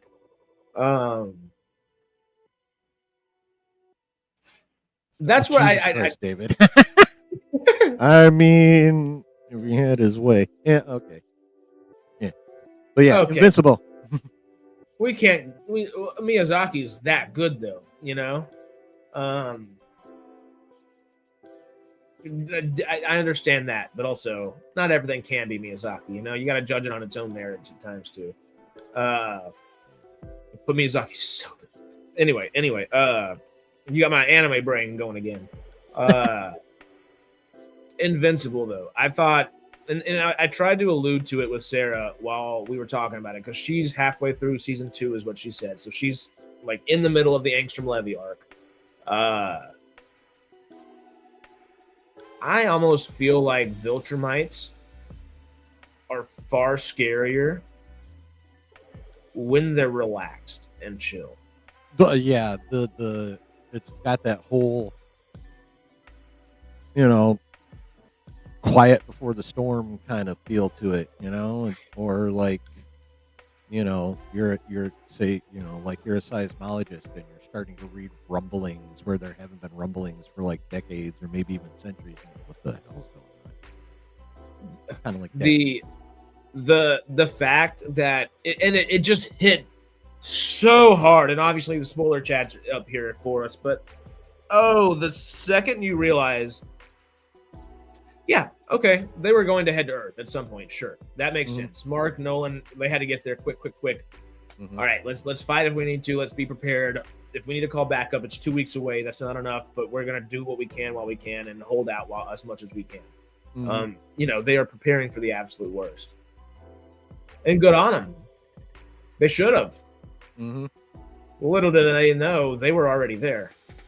I mean, they thought they were, but the fact that the entire time, was it a couple months by the end of it, like 1 or 2 months after, or was it like a week? It was like a week. Yeah, it wasn't too terribly long. Like it was actually maybe I think a week it was or two, maybe more than a couple days. Not. I don't think they said it was a month. I said it, and I was like, that doesn't sound right. I don't remember exactly, but yeah, I don't feel like it definitely wasn't more than a month. I think at most I'm gonna go with 2 weeks, somewhere in that like week or two kind of range. They've scoured the planet. Cecil is not aware that they're here. Mm-hmm. That's whenever they pop up and Thrag's just hanging out in the sky, and Mark's just. Well, yeah. What'd you feel about what'd you feel about all those panic attacks and stuff? By the last one, I was getting annoyed as hell. I was like, okay, let's stop this. You don't have to keep doing it. We get the point. We get the freaking point. We get the freaking point. And then the last one happened. I'm like, no more panic attacks. He was panicking for a reason. He knew they were close by. He felt them. And I don't know if he's got force powers or not, but he knows they're here. And the power of paranoia. Hey, just because I'm paranoid doesn't mean they're not watching. Right there is what that was for Mark, that whole episode. Did they kind of run dry for you a little bit by the end, or did they really? Yeah, by the one right before the one that actually ended up being real, where he saw Thrag, I'm like, okay, yeah, we've killed Mom, we've killed just about everybody we can kill on the planet. Like, we killed Mom, we killed Eve, and the hallucinations. The boys, I think that Invincible's ever gotten for me, and I think that's why I was kind of a little annoyed, because we watched The Boys first. This time we usually watch Invincible and The Boys. Invincible first. But we watched The Boys first this time because we knew Invincible was going to be its finale. And after watching The Boys, I was like, okay, I mean, I guess, yes, it makes sense he's going through PTSD. All of this makes perfect sense, but we're just going to go like immediately to let's kill all of his family members and everybody he loves. Like, obviously that's what they do, but it just felt like it was turning into let's just do it for the sake of doing it real quick by the end of it. The last like two, I was like, okay, we have the point already. We don't need to see Mark imply Mark's having the PTSD moment. We don't need to see another Viltrumite flicking a human's head off or something like that. It's just it's you're gonna pay your animators, or you're not gonna do your animators as well as you do your voice acting cast, and it's the biggest thing I think the entire fandom has an issue with Invincible about, but you are going to take the time to animate all the gratuitous stuff for the sake of it, rather than have a cool implication and then maybe just have better animation for the episode. I don't know. It made me roll my eyes a little bit, and then Thrag popped up, and my heart sunk to my chest, or it passed my chest. It was in my stomach. I was like, well, all right, I get the PTSD again. It all makes sense. Yeah, like his plan. It's basically like, it's almost kind of like Marvel's Secret Invasion, like the good one from the comics, not that stupid garbage. You mean the amazing TV show? Oh, I hate that the comic is so good, because that means occasionally I have to talk about it, which then brings to mind that complete dumpster fire of a show, and I'm like, I want that out of my brain. Well, that show, but yeah, Doomsday, it will be awful if it doesn't include the most powerful character in Marvel at the moment, Emilia Clarke. Oh. You're gonna have me saying words that you don't want on this channel. Talking about Gaia. Oh my Lord. Gaia, that's her name. And they got to give her the name of Mother Earth too. Like, right? Like, I love Emilia Clarke so much. Like, Ben, she's what's so his mad. I know she's mad at her agent and manager for getting her that show. She was like, Marvel, hell yeah, big cool character. I'm in. She got to filming it, and she was like, I got Sam Jackson and Ben Mendelsohn. Life's good. About halfway through, she's like, this is season 8 of Game of Thrones again, isn't it? Like, yeah, no, but the only redeeming qualities, and I love Sam Jackson, but Ben Mendelsohn freaking killed it. Ben Mendelsohn and Olivia Colman. Yeah, was that the British lady? Yep. Yes, Olivia her Colman too. Chef's kiss within a series of shite, as they say. Yes, yeah, those two. I was like, I love Ben Mendelsohn, and what'd you say, Olivia Colman, she was. I loved her character. She was so great, so good. Yeah, that's just yeah. But yeah, the hiding amongst this thing. That's all. No matter what is able to hide amongst us, per se. That's always a freaky concept. Oh, it's a terrifying concept. I wish Secret Invasion would have done it better, because now all I can think about is how bad the entire show was. With Amelia Clark's character makes me laugh too much.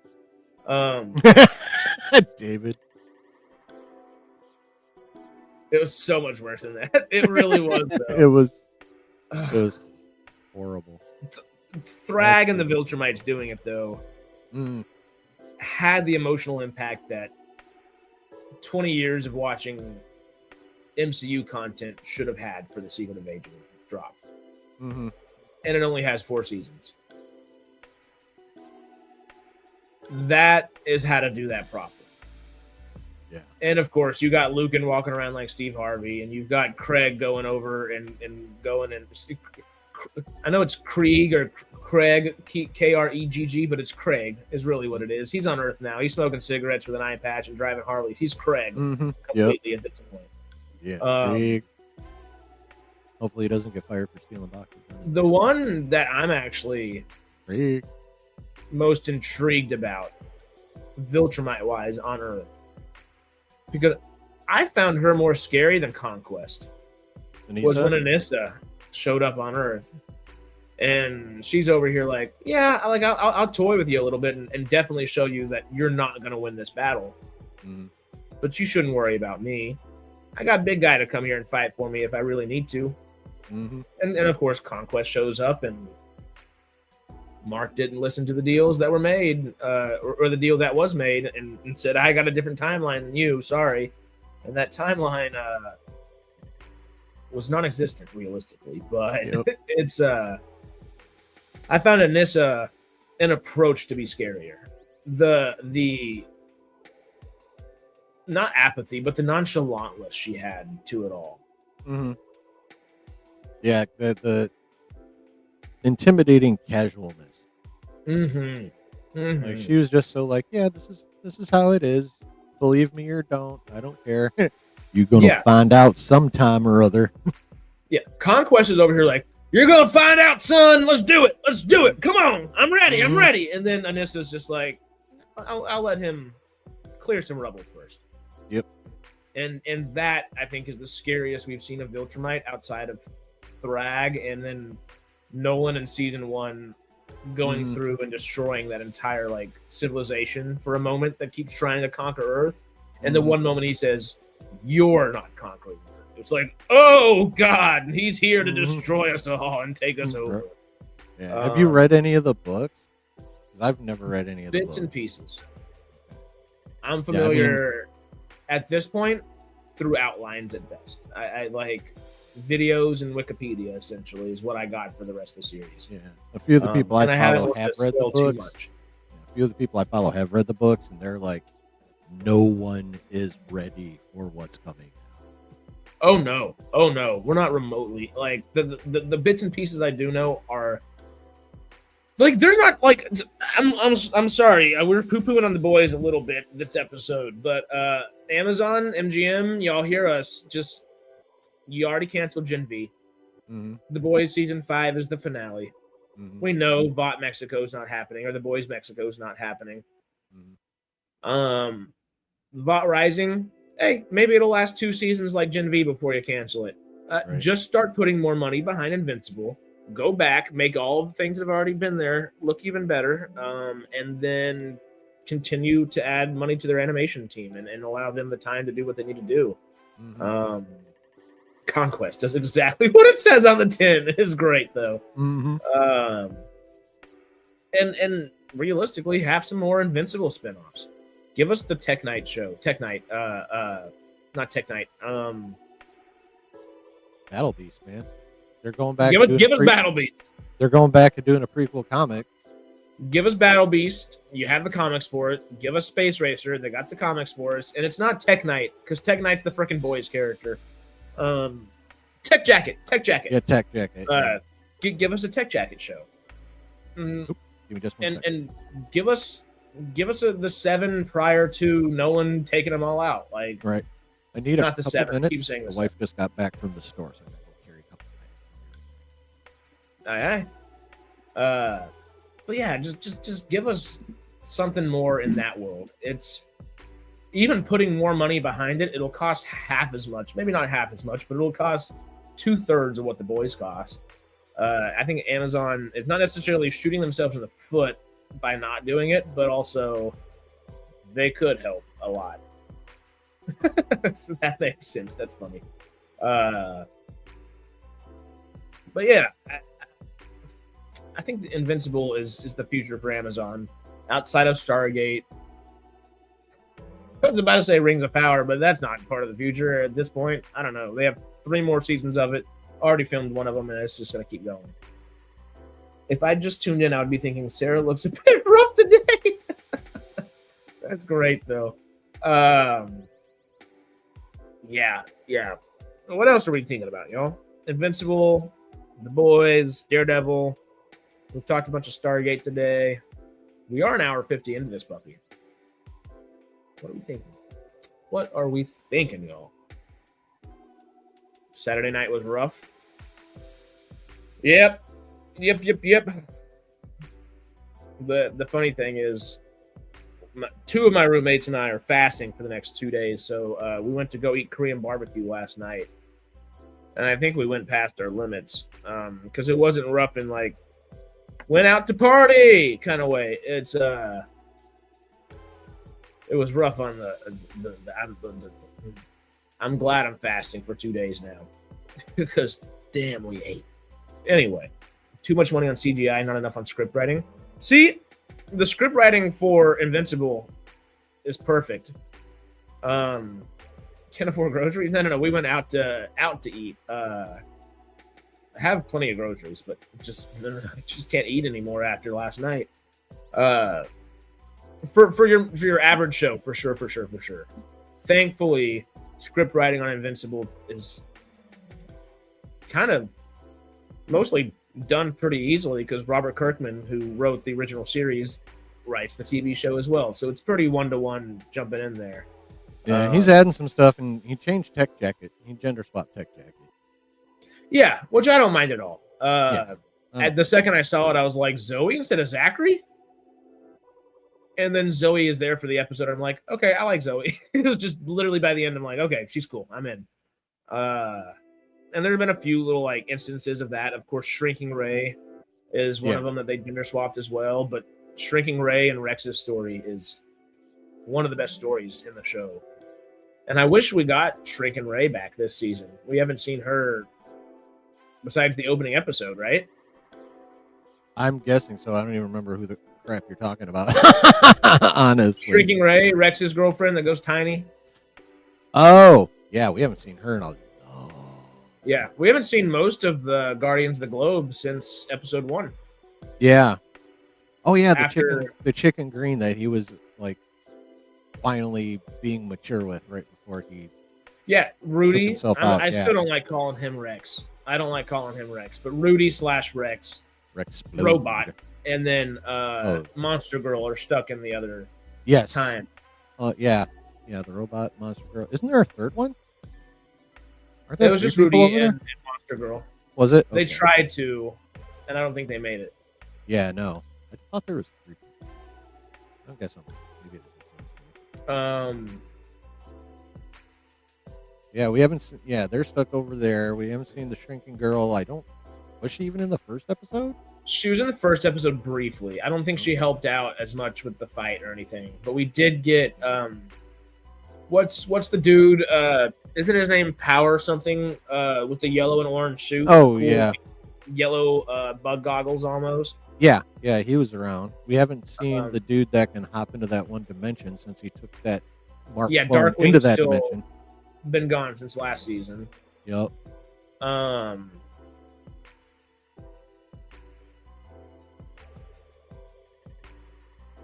We saw Brit. We saw the Martian dude that like essentially is Mr. Terrific, Mr. Fantastic.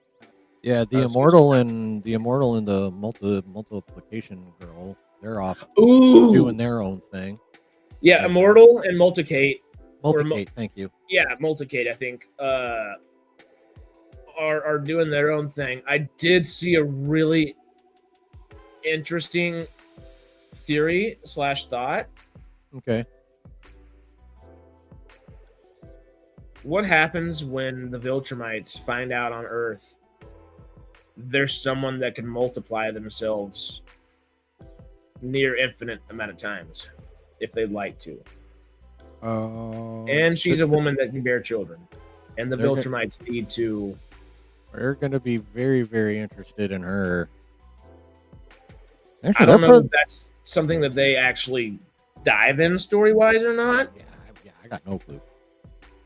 I hope not, but also at the same time, it would make sense. And with what the Viltrumites' goal is, repopulate. Yep. That's their best bang for their buck. Literally and figuratively. Yeah. Oh, God, yeah. Oops. Oops.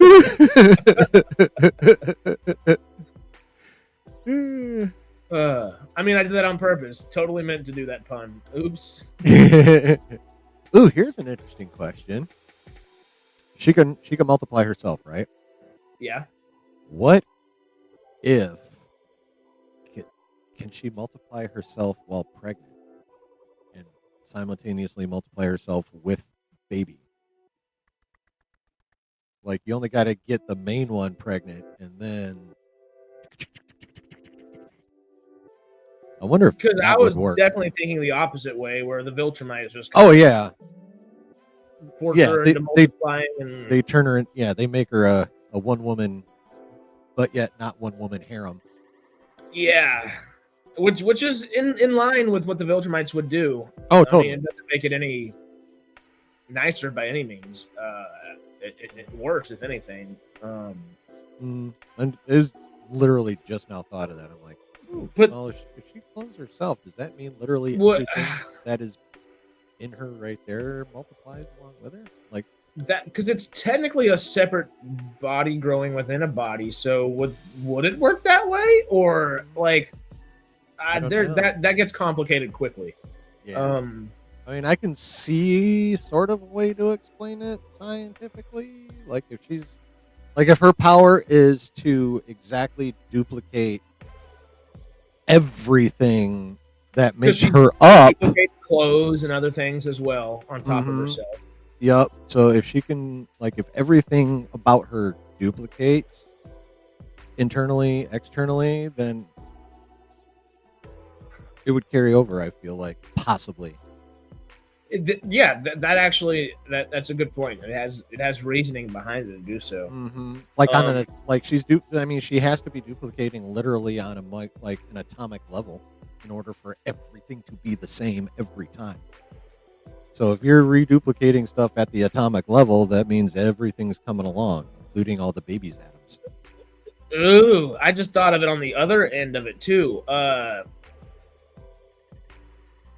What is Multicate's brother's name?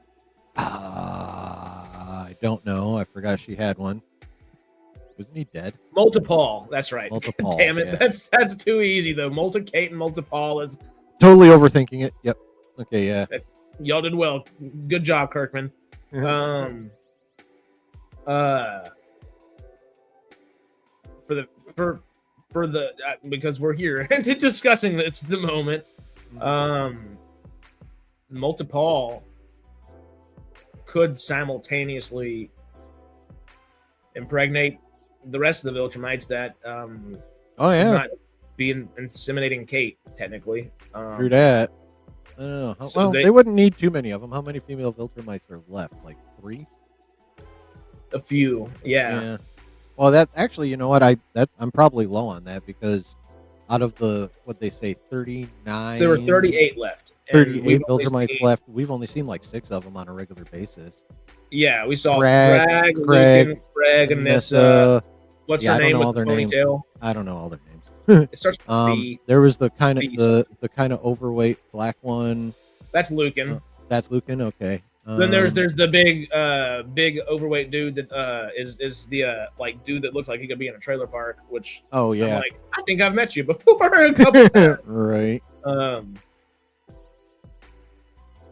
If she can multiply herself when pregnant, I wouldn't want to be the father to all that child support. Yeah, facts. I don't think the Viltrumites would care. I think they're going to find somebody else to pay that child support. Yeah, probably. The only thing with that is if they were to find Multi-Kate and Multi-Paul and try to force them into regrowing and revitalizing the Viltrumite Empire, that broadens and lessens genetic density of the populace.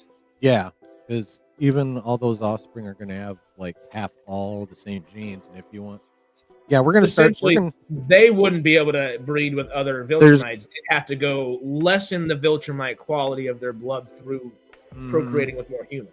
Yeah, I mean, we're reaching like not family. We're reaching family trees, turning into family trunks at this point. It's hurtling past and stuff real quick.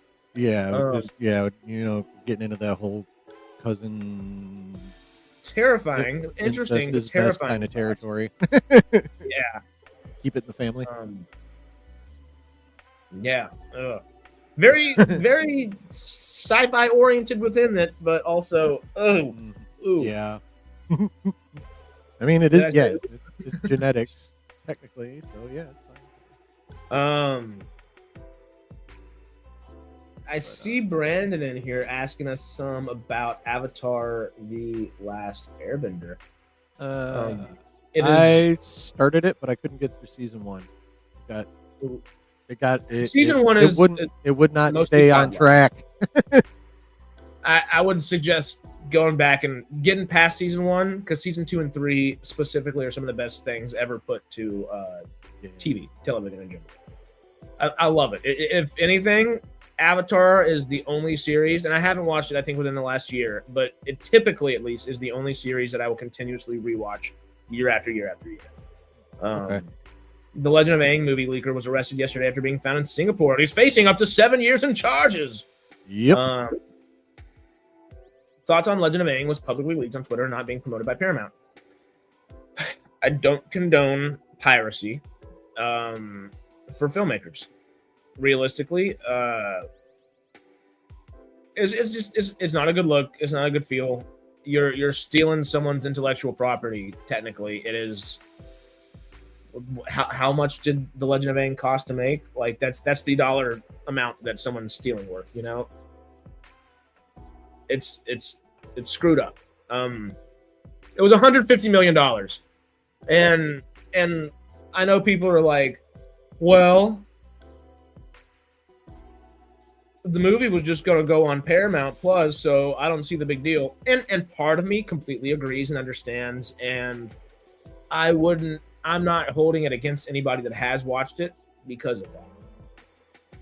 I might have even seen parts of it myself. I'm not holding it against that. But for the leaker to be charged with 7 years in prison, does that seem like a little bit much? Or does that seem like not enough to y'all? Because 7 years is a long time. But $150 million with a marketing budget exceeding $130 million. Total cost for the film exceeding Legend of Aang budget. That's 2026. That was the M. Night Shyamalan movie. So $80 million. Still, $80 million freaking dollars. That's nothing to scoff at. That's $80 million. Is $80 million worth 7 years in prison? Yeah, it's a lot of money. There's a lot of arguments that say that. When you put it into perspective like that, they're like, oh, 7 years for leaking a movie? Like, come on, give them like a few months or something. That's $80 million of time, effort, artisan craft work that had a lot of that effort and money and time put into. It makes perfect sense to me. Honestly, give them 10, 12, 15 years. I don't like to say that. I don't love the process of policing and throwing folks in jail and doing all that, but hey, there's a rhyme for a reason, and there are times, there's a time and place for everything, whether we like it or not. And it's the time and place to, I think I just saw a couple chats later down here, deterrence, a deterrent level punishment. It should it should have that effect. Yeah. Like, it's not okay. That's not okay. Now, I'm not gonna have any qualms with anybody after it's been leaked going out and finding it and watching it. Like, that's not something that I think you should have to do the time for. But if you can't do the time, don't do the crime. Like, realistically, like, you can't be that stupid. And I understand the guy's like, well, they accidentally emailed it to me, and it's not like they were gonna do anything with it besides put it on Paramount Plus, just speed up the process kind of deal. No, it wasn't. You were accidentally sent that. You're not. You know better than that. You know, and dude's probably gonna end up in prison for a few years because of it. Probably not 7 years. I mean, it should be. I mean, realistically, I think it should be like a 10 or 12 year committal just for the like. But I guess $10 million gets you 1 year, plus a little time. $12 million a year is what you get. Right. Is the equivalent there. What's but funny realistically, is that has I don't know how budget of Clayface. Yeah. I don't know how Singapore prisons work. Yeah, I got that. But if they're anything like the U.S., he could be out in 3 or 4 years. Good. And presumably he would be, because I don't think somebody leaking stuff online is going to be somebody dangerous in a prison place, you know? Right. Well, of course, But yeah. Southeast Asia is not known for being soft on crime. Like, they still cane people in jail. Say that last thing again, sorry? I said Southeast Asia is not known for being soft on crime, though. Like, they still cane people in junk. Oh, specifically in Singapore, too. Did I accidentally just turn up the lo-fi? There you go. Whatever you just did, fix it. Oh, my God. I'm just trying to make sure my speakers aren't having a little haywire moment on us right here. No, you're good now. I don't hear anything that shouldn't be there. Yeah, if a bank accidentally gets 5,000 from the, if you accidentally get 5,000 from the bank, you don't get to keep it. And same thing, like that thing, wasn't it like the middle of last year? A bunch of like Wells Fargo ATMs, there was a way to hack into them, and a bunch of people were hacking into them, taking a bunch of cash. And then it was maybe I don't remember hearing about oh yeah, you can't do that. You got to pay all of it back, and not only that, you might get a criminal charge, and every ATM has a camera. Like, right. You can't fix stupid sometimes, you know. Yeah. The bad thing is you have to set like a deterrent for it. Yeah. I did see this as well. In the UK especially, there's a cultural dismissal of anime as child entertainment. A lot of it's child-oriented, but... I mean, that is still the overriding thing here, although it's shrinking. That sentiment is shrinking, but it's still the majority view. Is if it's animated, it's for kids. Even though there's shows like Invincible. Because, I mean, kids media, kids go through everything that adults go through just with a different lens, you know? Yeah. There's still some very, very dark things being talked about, even within Avatar, you know? Like, literally, it opens up with the genocide of an entire race of people. Yep. There's only one survivor. And you start off, and yeah, he's happy-go-lucky, and he's a 12-year-old at the time, but there are moments where you get reminded, like, he's the only guy left. He doesn't have anybody to talk to. It's just Aang, you know? And it gets a lot better and a lot more intense then, and deep. And season 1 does have some of it. It's just not as prevalent as season 2 and 3, of course, make it. Right.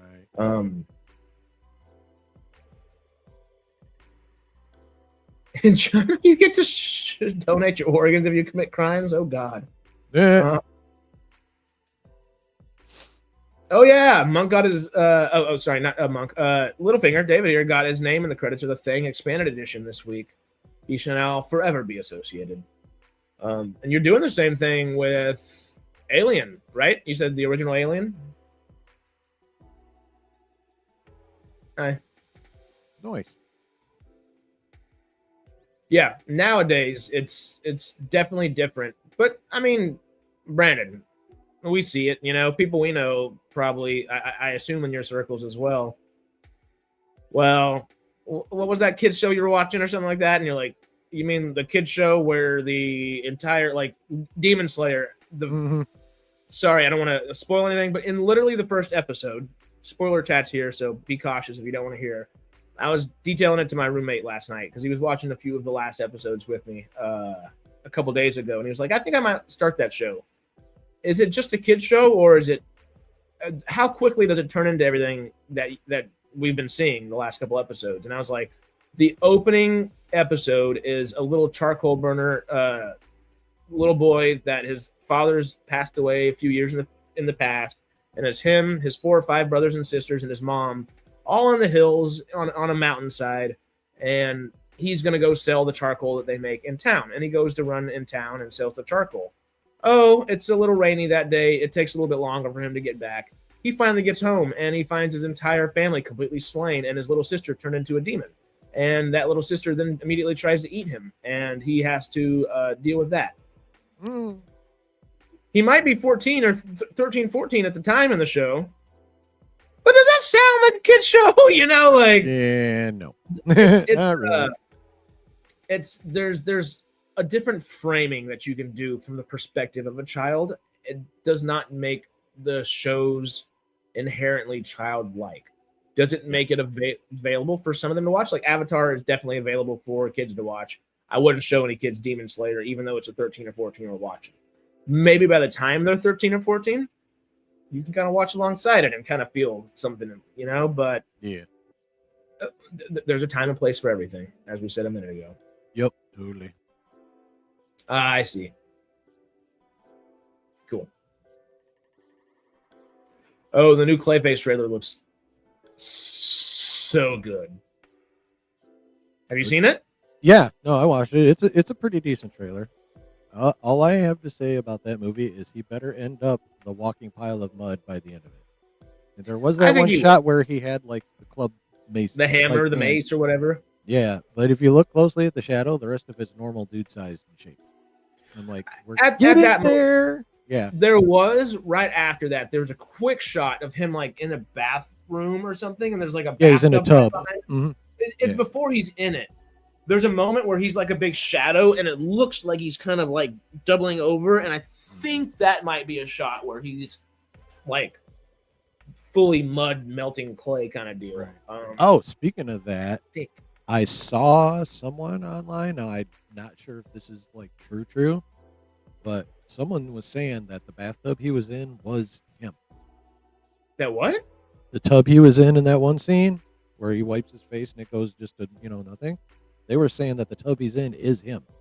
That's all him.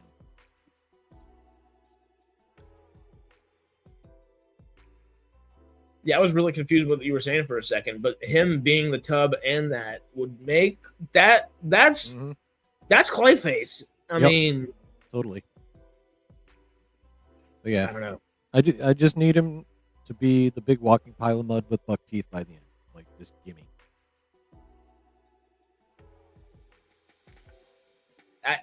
It does disappoint me a little bit that Mike Flanagan isn't directing it and writing it, but he at least wrote the original treatment that was updated by this guy. I don't remember the guy's name. He did the James McAvoy horror movie from 2 years ago. Yeah, I don't remember his name either. But he's also a horror auteur, and I am excited just for that in that sense. Yeah, some of those animated films and shows get pretty dark. That they do. That they do. It's like hey, we have a childlike lens over it, so let's go 3 times as dark. It's all right, I guess we're doing it. And you're just in it, and you're totally entrenched.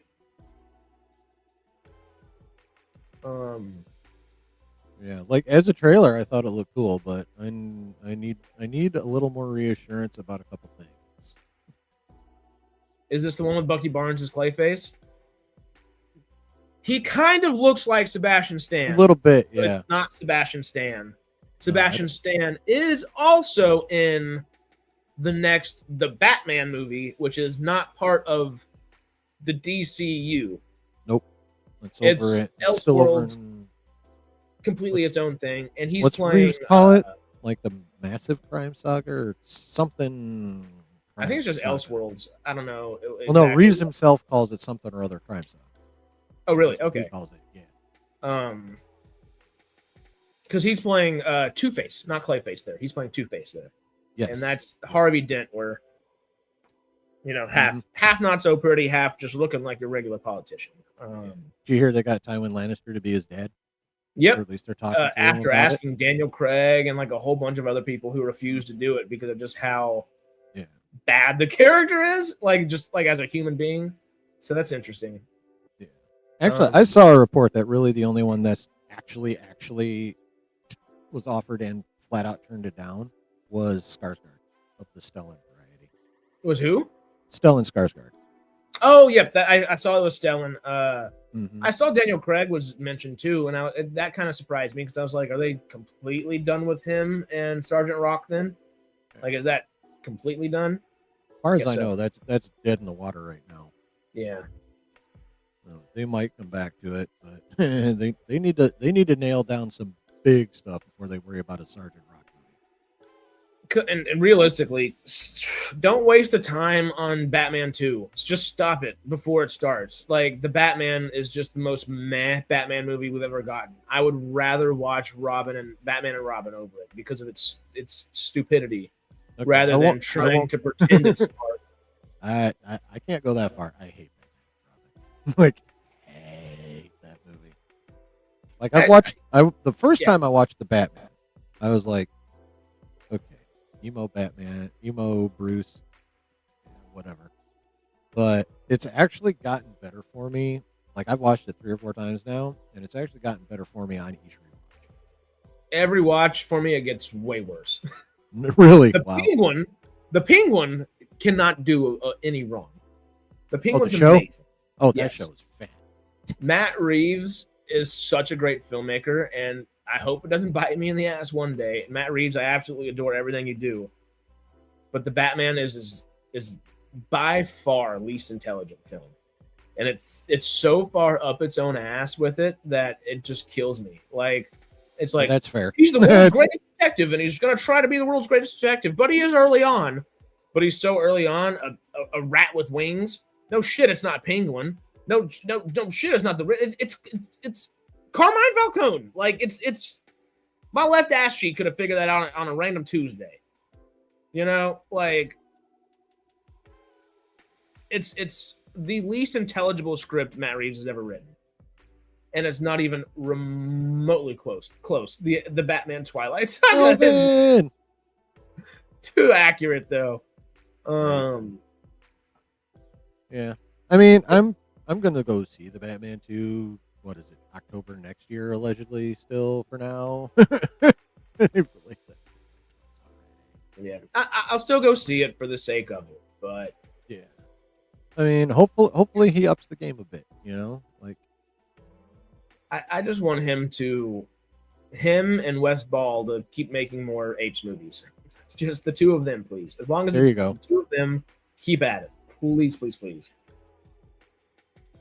To be honest, it's going to be very hard to top anything Nolan did, though. Well, exactly. So don't try to go into the gritty noir kind of aspect of it all and change it up. I mean, I guess they were kind of like, we're going to do emo Kurt Cobain, Bruce Wayne this time, but that's not much changing. That's just like leaning into the depressive aspects of Batman. Yeah. I don't necessarily say, I'm not saying that we need quirky Batman going like Batman Brave and the Bold on us, but somewhere between Batman Brave and the Bold, which is the first show, the series and movie, I guess they're making for Batman within the DCU. Allegedly. Meet that and the animated series Batman in the middle at some point. Mm-hmm. But yeah, I'm 1,000% with you there, Melvin. Yeah. Yep.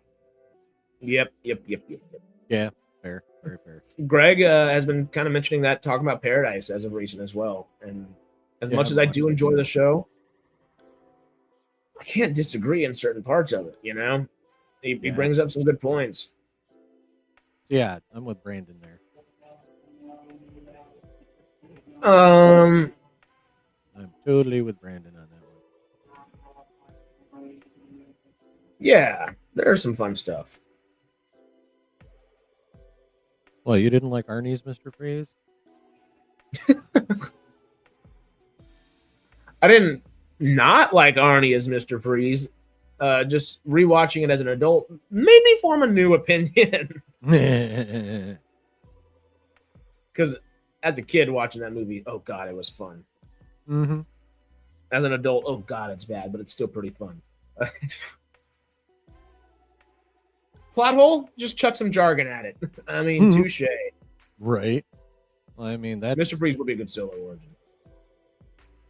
Well, we're about 2:20 into this puppy. Oh, yeah. I might have to call it a day soon. I'm supposed to be... I need to get on Discord and check, actually. I'm supposed to be filming a scene here with some people for a scene study class here in a little bit. Wait, are Poison you Ivy and leading or Calendar. part? The what? Are you leading the class or just a member of the class? No. It's technically homework for the class, and the class is tomorrow. Okay. Just trying to get the homework out the way, you know. Oh yeah. That thought though, Aaron, where can folks find you? Right there. Right there. You'll see it. And yep, right there. The youtube.com/@chillinginthebasement. I am on the TwitX. That's @Hetch75. I mean, the screen name still says Chillin' in the Basement, but the actual is @Hetch, HETCH75. If you want to be annoyed by some of my takes about non-nerdy stuff. But yeah, that's where I be on my YouTube channel and on the TwitX. Cool. But yeah, Alicia Silverstone is Batgirl. They did a few things right. Perhaps do an animated show podcast. That would be fun. And it's funny you mentioned that. I actually have an idea or two for that. Might be more July till we get something like that going, but we shall see. But yeah, Monk, it's not Chris's glasses, but it's her husband actually. Are you a method or the method actor? I'm not method. I refuse to do method. I respect those that do method acting. Mm-hmm. Yeah, Harris is more about Method Man. You know. Down with the But yeah, no, method acting is a little much. Because you can still be a great actor and not become the character, you know? Right. Yeah, we may have some anime coming for Creatures Encrypted at some point. Yeah, I mean, Heath Ledger's an example of how method can go wrong. Fingers crossed.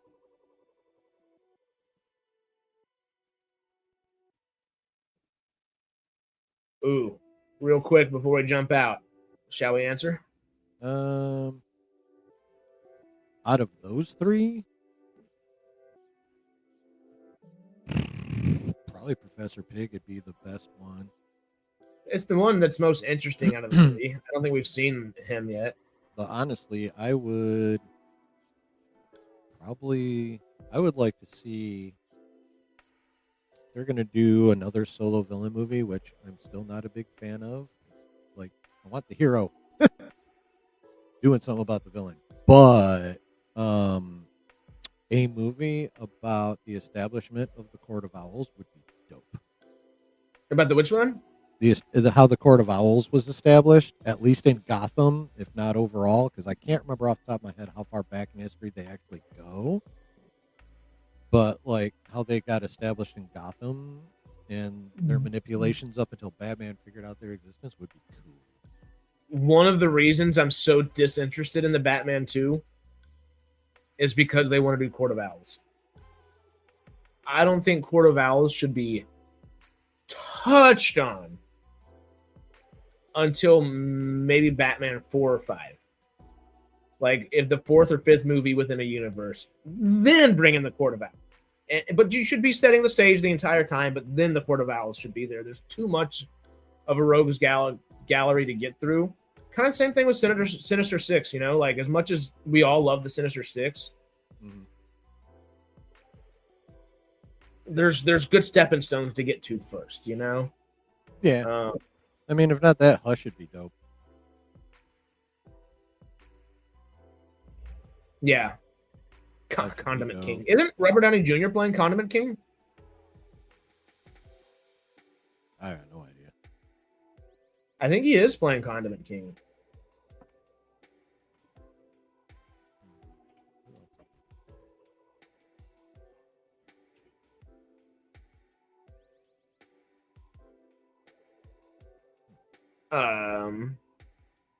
I guess it's just rumor right now. We'll keep y'all posted if that does become a thing, though. Y'all know where to find Aaron, though. Chilling in the basement. You know where he will be. For us around these parts, though, tomorrow we'll have Farscape on Farscape on Patreon watching Farscape. Y'all know the deal. Wednesday we're gonna have Scott from Power 543 on, and we're gonna be talking the awesome, wonderful fan films that he makes for Stargate, and maybe a little Star Trek over there, but mostly Stargate, of course. And then Thursday, Melvin and I will be back for Creatures and Cryptids to finish Monarch Season 2. That's going to be a lot of fun. Of course, Friday, we'll have another discussion on Paradise, and I'd like to get my buddy that was in the episode 4 of Season 1, Agent Billy Pace episode, the guy that gets beat up by young Billy Pace in the prison. We'll see if we can get him on to get interviewed, which will be a good time. And I think we might try to be back. The Batman and Tulsa King crossover? Oh, no. I think Melvin and I might try to do Saturday to kind of do a recap of the entirety of Season 2 of Monarch and just discuss where our brains are at leading into Season 3 and so on. That's on Apple, right? Monarch is on Apple. What about it? Monarch is on Apple. It's on Apple. Okay, yeah. And the show has been okay to decent the entire time, and I think the last 7, 8, and 9 the episodes, most recent episodes, were specifically the ones that got me on board. Now, did they add some timey-wimey time travel stuff into it? Yes, they did, and that might be why I'm on board now, because they leaned into the sci-fi. But it's there you go. Good. It's getting good. That's cool. But yeah, and then Melvin, of course, loves to go Godzilla and creature on us. The man knows creatures like no other, which is very entertaining. Nice. Besides that, though, we'll see you in a week at these parts. And Saturday, and you're doing Wednesdays rather than Tuesday nights right now, aren't you? Me? I'm doing Tuesdays for Maul and Daredevil, because Daredevil actually drops every Tuesday at 9 Eastern. Aye. So I do Maul and Daredevil on Tuesdays. Up until last week, it was Invincible and The Boys, but Invincible done now, so it's going to be The Boys on Wednesdays. And then I'm doing the news on Saturdays only until Wednesdays open back up again from shows, which will be a 2-week window, because if that, how many more episodes are left of The Boys? 4? Yeah, 4, 6, 7, 8. Yeah, I feel like 5, 6, 7, 8.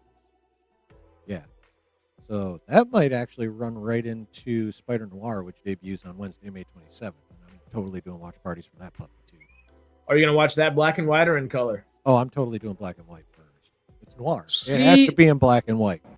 The noir looks so good in black and white, but they just had to make the actual in color stuff look like an actual comic book page, too. Yeah. Well, what they did with that is they made it look like what something made in the 30s or 40s would look like colorized. Like when they went back in and colored. I think I have to watch it black and white first. Oh yeah, totally. I have to do some in color as well. Yeah, I mean, if it's super good, then I'll definitely go back and watch it in color. But yeah, it's black and white first, 100%. Oof. Shadow Lord has both Breaking Bad and canceled Maul video game vibes. Well, I did see Breaking Bad last night, so you got me on the right tune. Yeah, no, Maul's good. It's a little early. Maul, for the UK folks. Yeah, Maul is super good. I will say this: episode 5, because they're through 6. Right? Episode 5, while still good, is like kind of the slowest one, but jumps right back into the badassery in episode 6. Okay. It's a very well done show. Have you when's the last time you watched a trailer? Like the art style they're using is freaking amazing, dude. It still looks like the Clone Wars 2D wise, but inside that, it literally looks painted, especially in like close-up shots, especially of like Maul. Literally looks like someone took a brush and painted him up. It's awesome. I might have. Will it be all out by May 4th, or is it going to be out prior to that? May the 4th. May the 4th is the last two. That's when the finale is on. Okay, I'm gonna binge the whole thing that day then. The finale is. Did they say they're doing Visions 4 or not yet? They have not said yet. There was a Daniel RPK yesterday or the day before dropped something that Star Wars is coming out with a new 2D anime style show at some point, and I'm thinking it's actually going to be something brand new because we already know they're doing that spin-off of the one samurai character from Visions. He's getting his own deal. The Ronin. Yeah, the Ronin's getting his own deal, and that's known. So I feel like the one RPK is talking about is going to be brand new. Like not Visions, not anything else, but its own thing. Because otherwise, why not just say I'm confirming season 4 of Visions, or that's something he could be specific about. But he just said a new 2D anime style show. Yeah, so. That Ronin, the book was the last Star Wars book I read. It was really good. Nice. And there's also a rumor that they're doing a animated Luke Skywalker show, possibly Tales of the Jedi, possibly Tales of something else. I don't dislike the idea, but I don't love the idea either. Yeah. Well, I think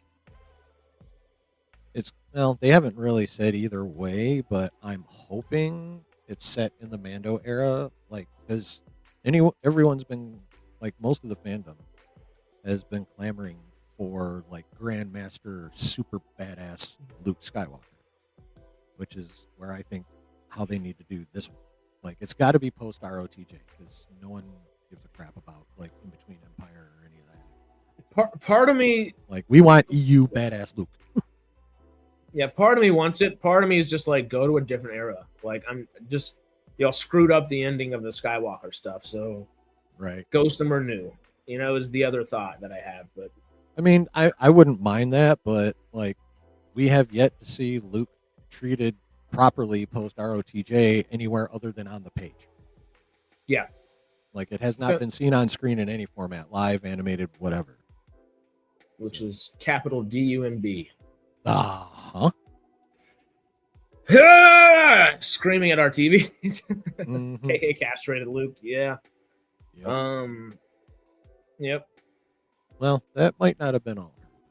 There's a whole thing about Iger as well. It might have been a little bit Bobby as well. But yeah, so that's what I like. I'm hoping it's real because it's still technically a rumor. There's an article about it on Bespin Bulletin. I would recommend you go read that article. Yeah. But yeah, like, we don't know what it's going to be. The dude that's talking about it says he thinks it could be Tales of the Jedi, but that's not guaranteed. It could be Tales of something else. This could be Tales of the New Jedi Order or Tales of Grandmaster. I don't know. But if it's me, I'd just throw it under Tales of the Jedi, personally. But yeah. It needs to be, in my opinion, it needs to be post ROTJ EU bad to the bone Luke Skywalker that we've, again, gotten nowhere other than in books. Yeah. It's the thing I think that makes more sense. Mm-hmm. I mean, if you're going to do a Luke, that's the Luke you need to do on a screen. Because that's the one that, like, everybody... Well, not I'm still kind of on board with Sebastian Stan as Luke. Yeah. I mean, yeah, for that, but they'd have to be in that same era. Yeah, it'd have to be. It would have to be, because he's too old for it to be a younger Luke, but he's too young for it to be like sequel era Luke as well. Like, he's if they're gonna do him in live action as Luke, it's got to be post ROTJ, bad to the bone EU Luke. Bring us good Star Wars again. I'm glad Maul's here though. At least that makes me happy. Yeah. It's the really other good. thing, just while talking about this, Filoni was saying that he did take aspects from the sequel treatment, what George was going to do with Maul. He took aspects of that and put it in this show. Because the few canceled arcs they had with Clone Wars all could have been good things that ended up, I guess they took them out because they ended up, they would have had to continue arc-wise. And shoot. So yeah, Dave took some of the Maul stuff that George was going to do in episode 7 and put it in the show. Sheesh. Fingers are crossed. All of the fingers are crossed. We're making butterflies with crossed fingers over here. Oh, that's funny.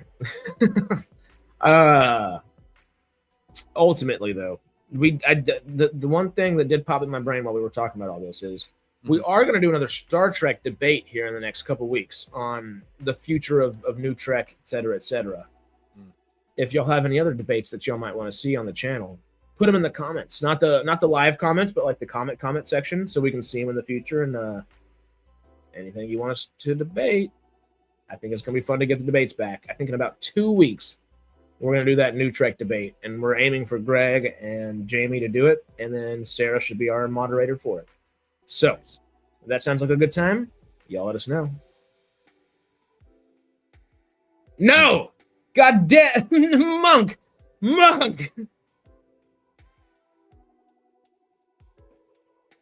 Oh, he'd be fun to get on. This would be a good way to maybe introduce him to the channel or something. Robert Murray Burnett, that who you're talking about, Monk? Yeah, it'd be awesome to get him on. I like to Burnett. Talk some Star Trek and everything. I would love to debate Burnett just on he's general audience versus cinephile perspectives. Yeah, you recognize this though, right? It's familiar, but he's got bird blindness. Wait, from Peacemaker season 2? Oh yeah, no, I have Tim Meadows. I have not watched a frame of Peacemaker, nor will I. Good. Thank you. Please. Oh my God, it kills me so much. And Monk knows too. Which again, thank you for the Zat Nicotel, and thank you for the Artemis patch over there, Monk. But no more bird blindness. I'm going crazy. Actually, though.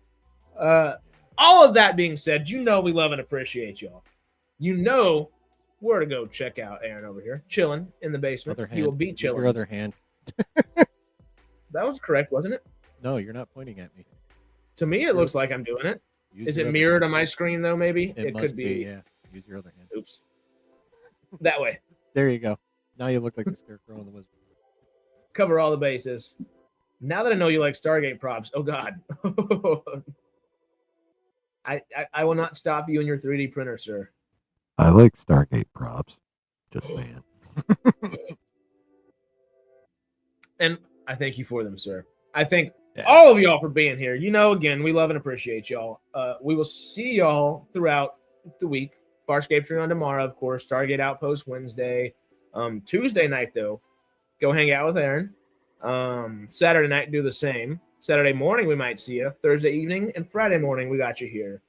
Y'all know the deal. This has been Sci-Fi Sundays.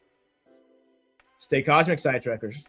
And we will see you in the next video.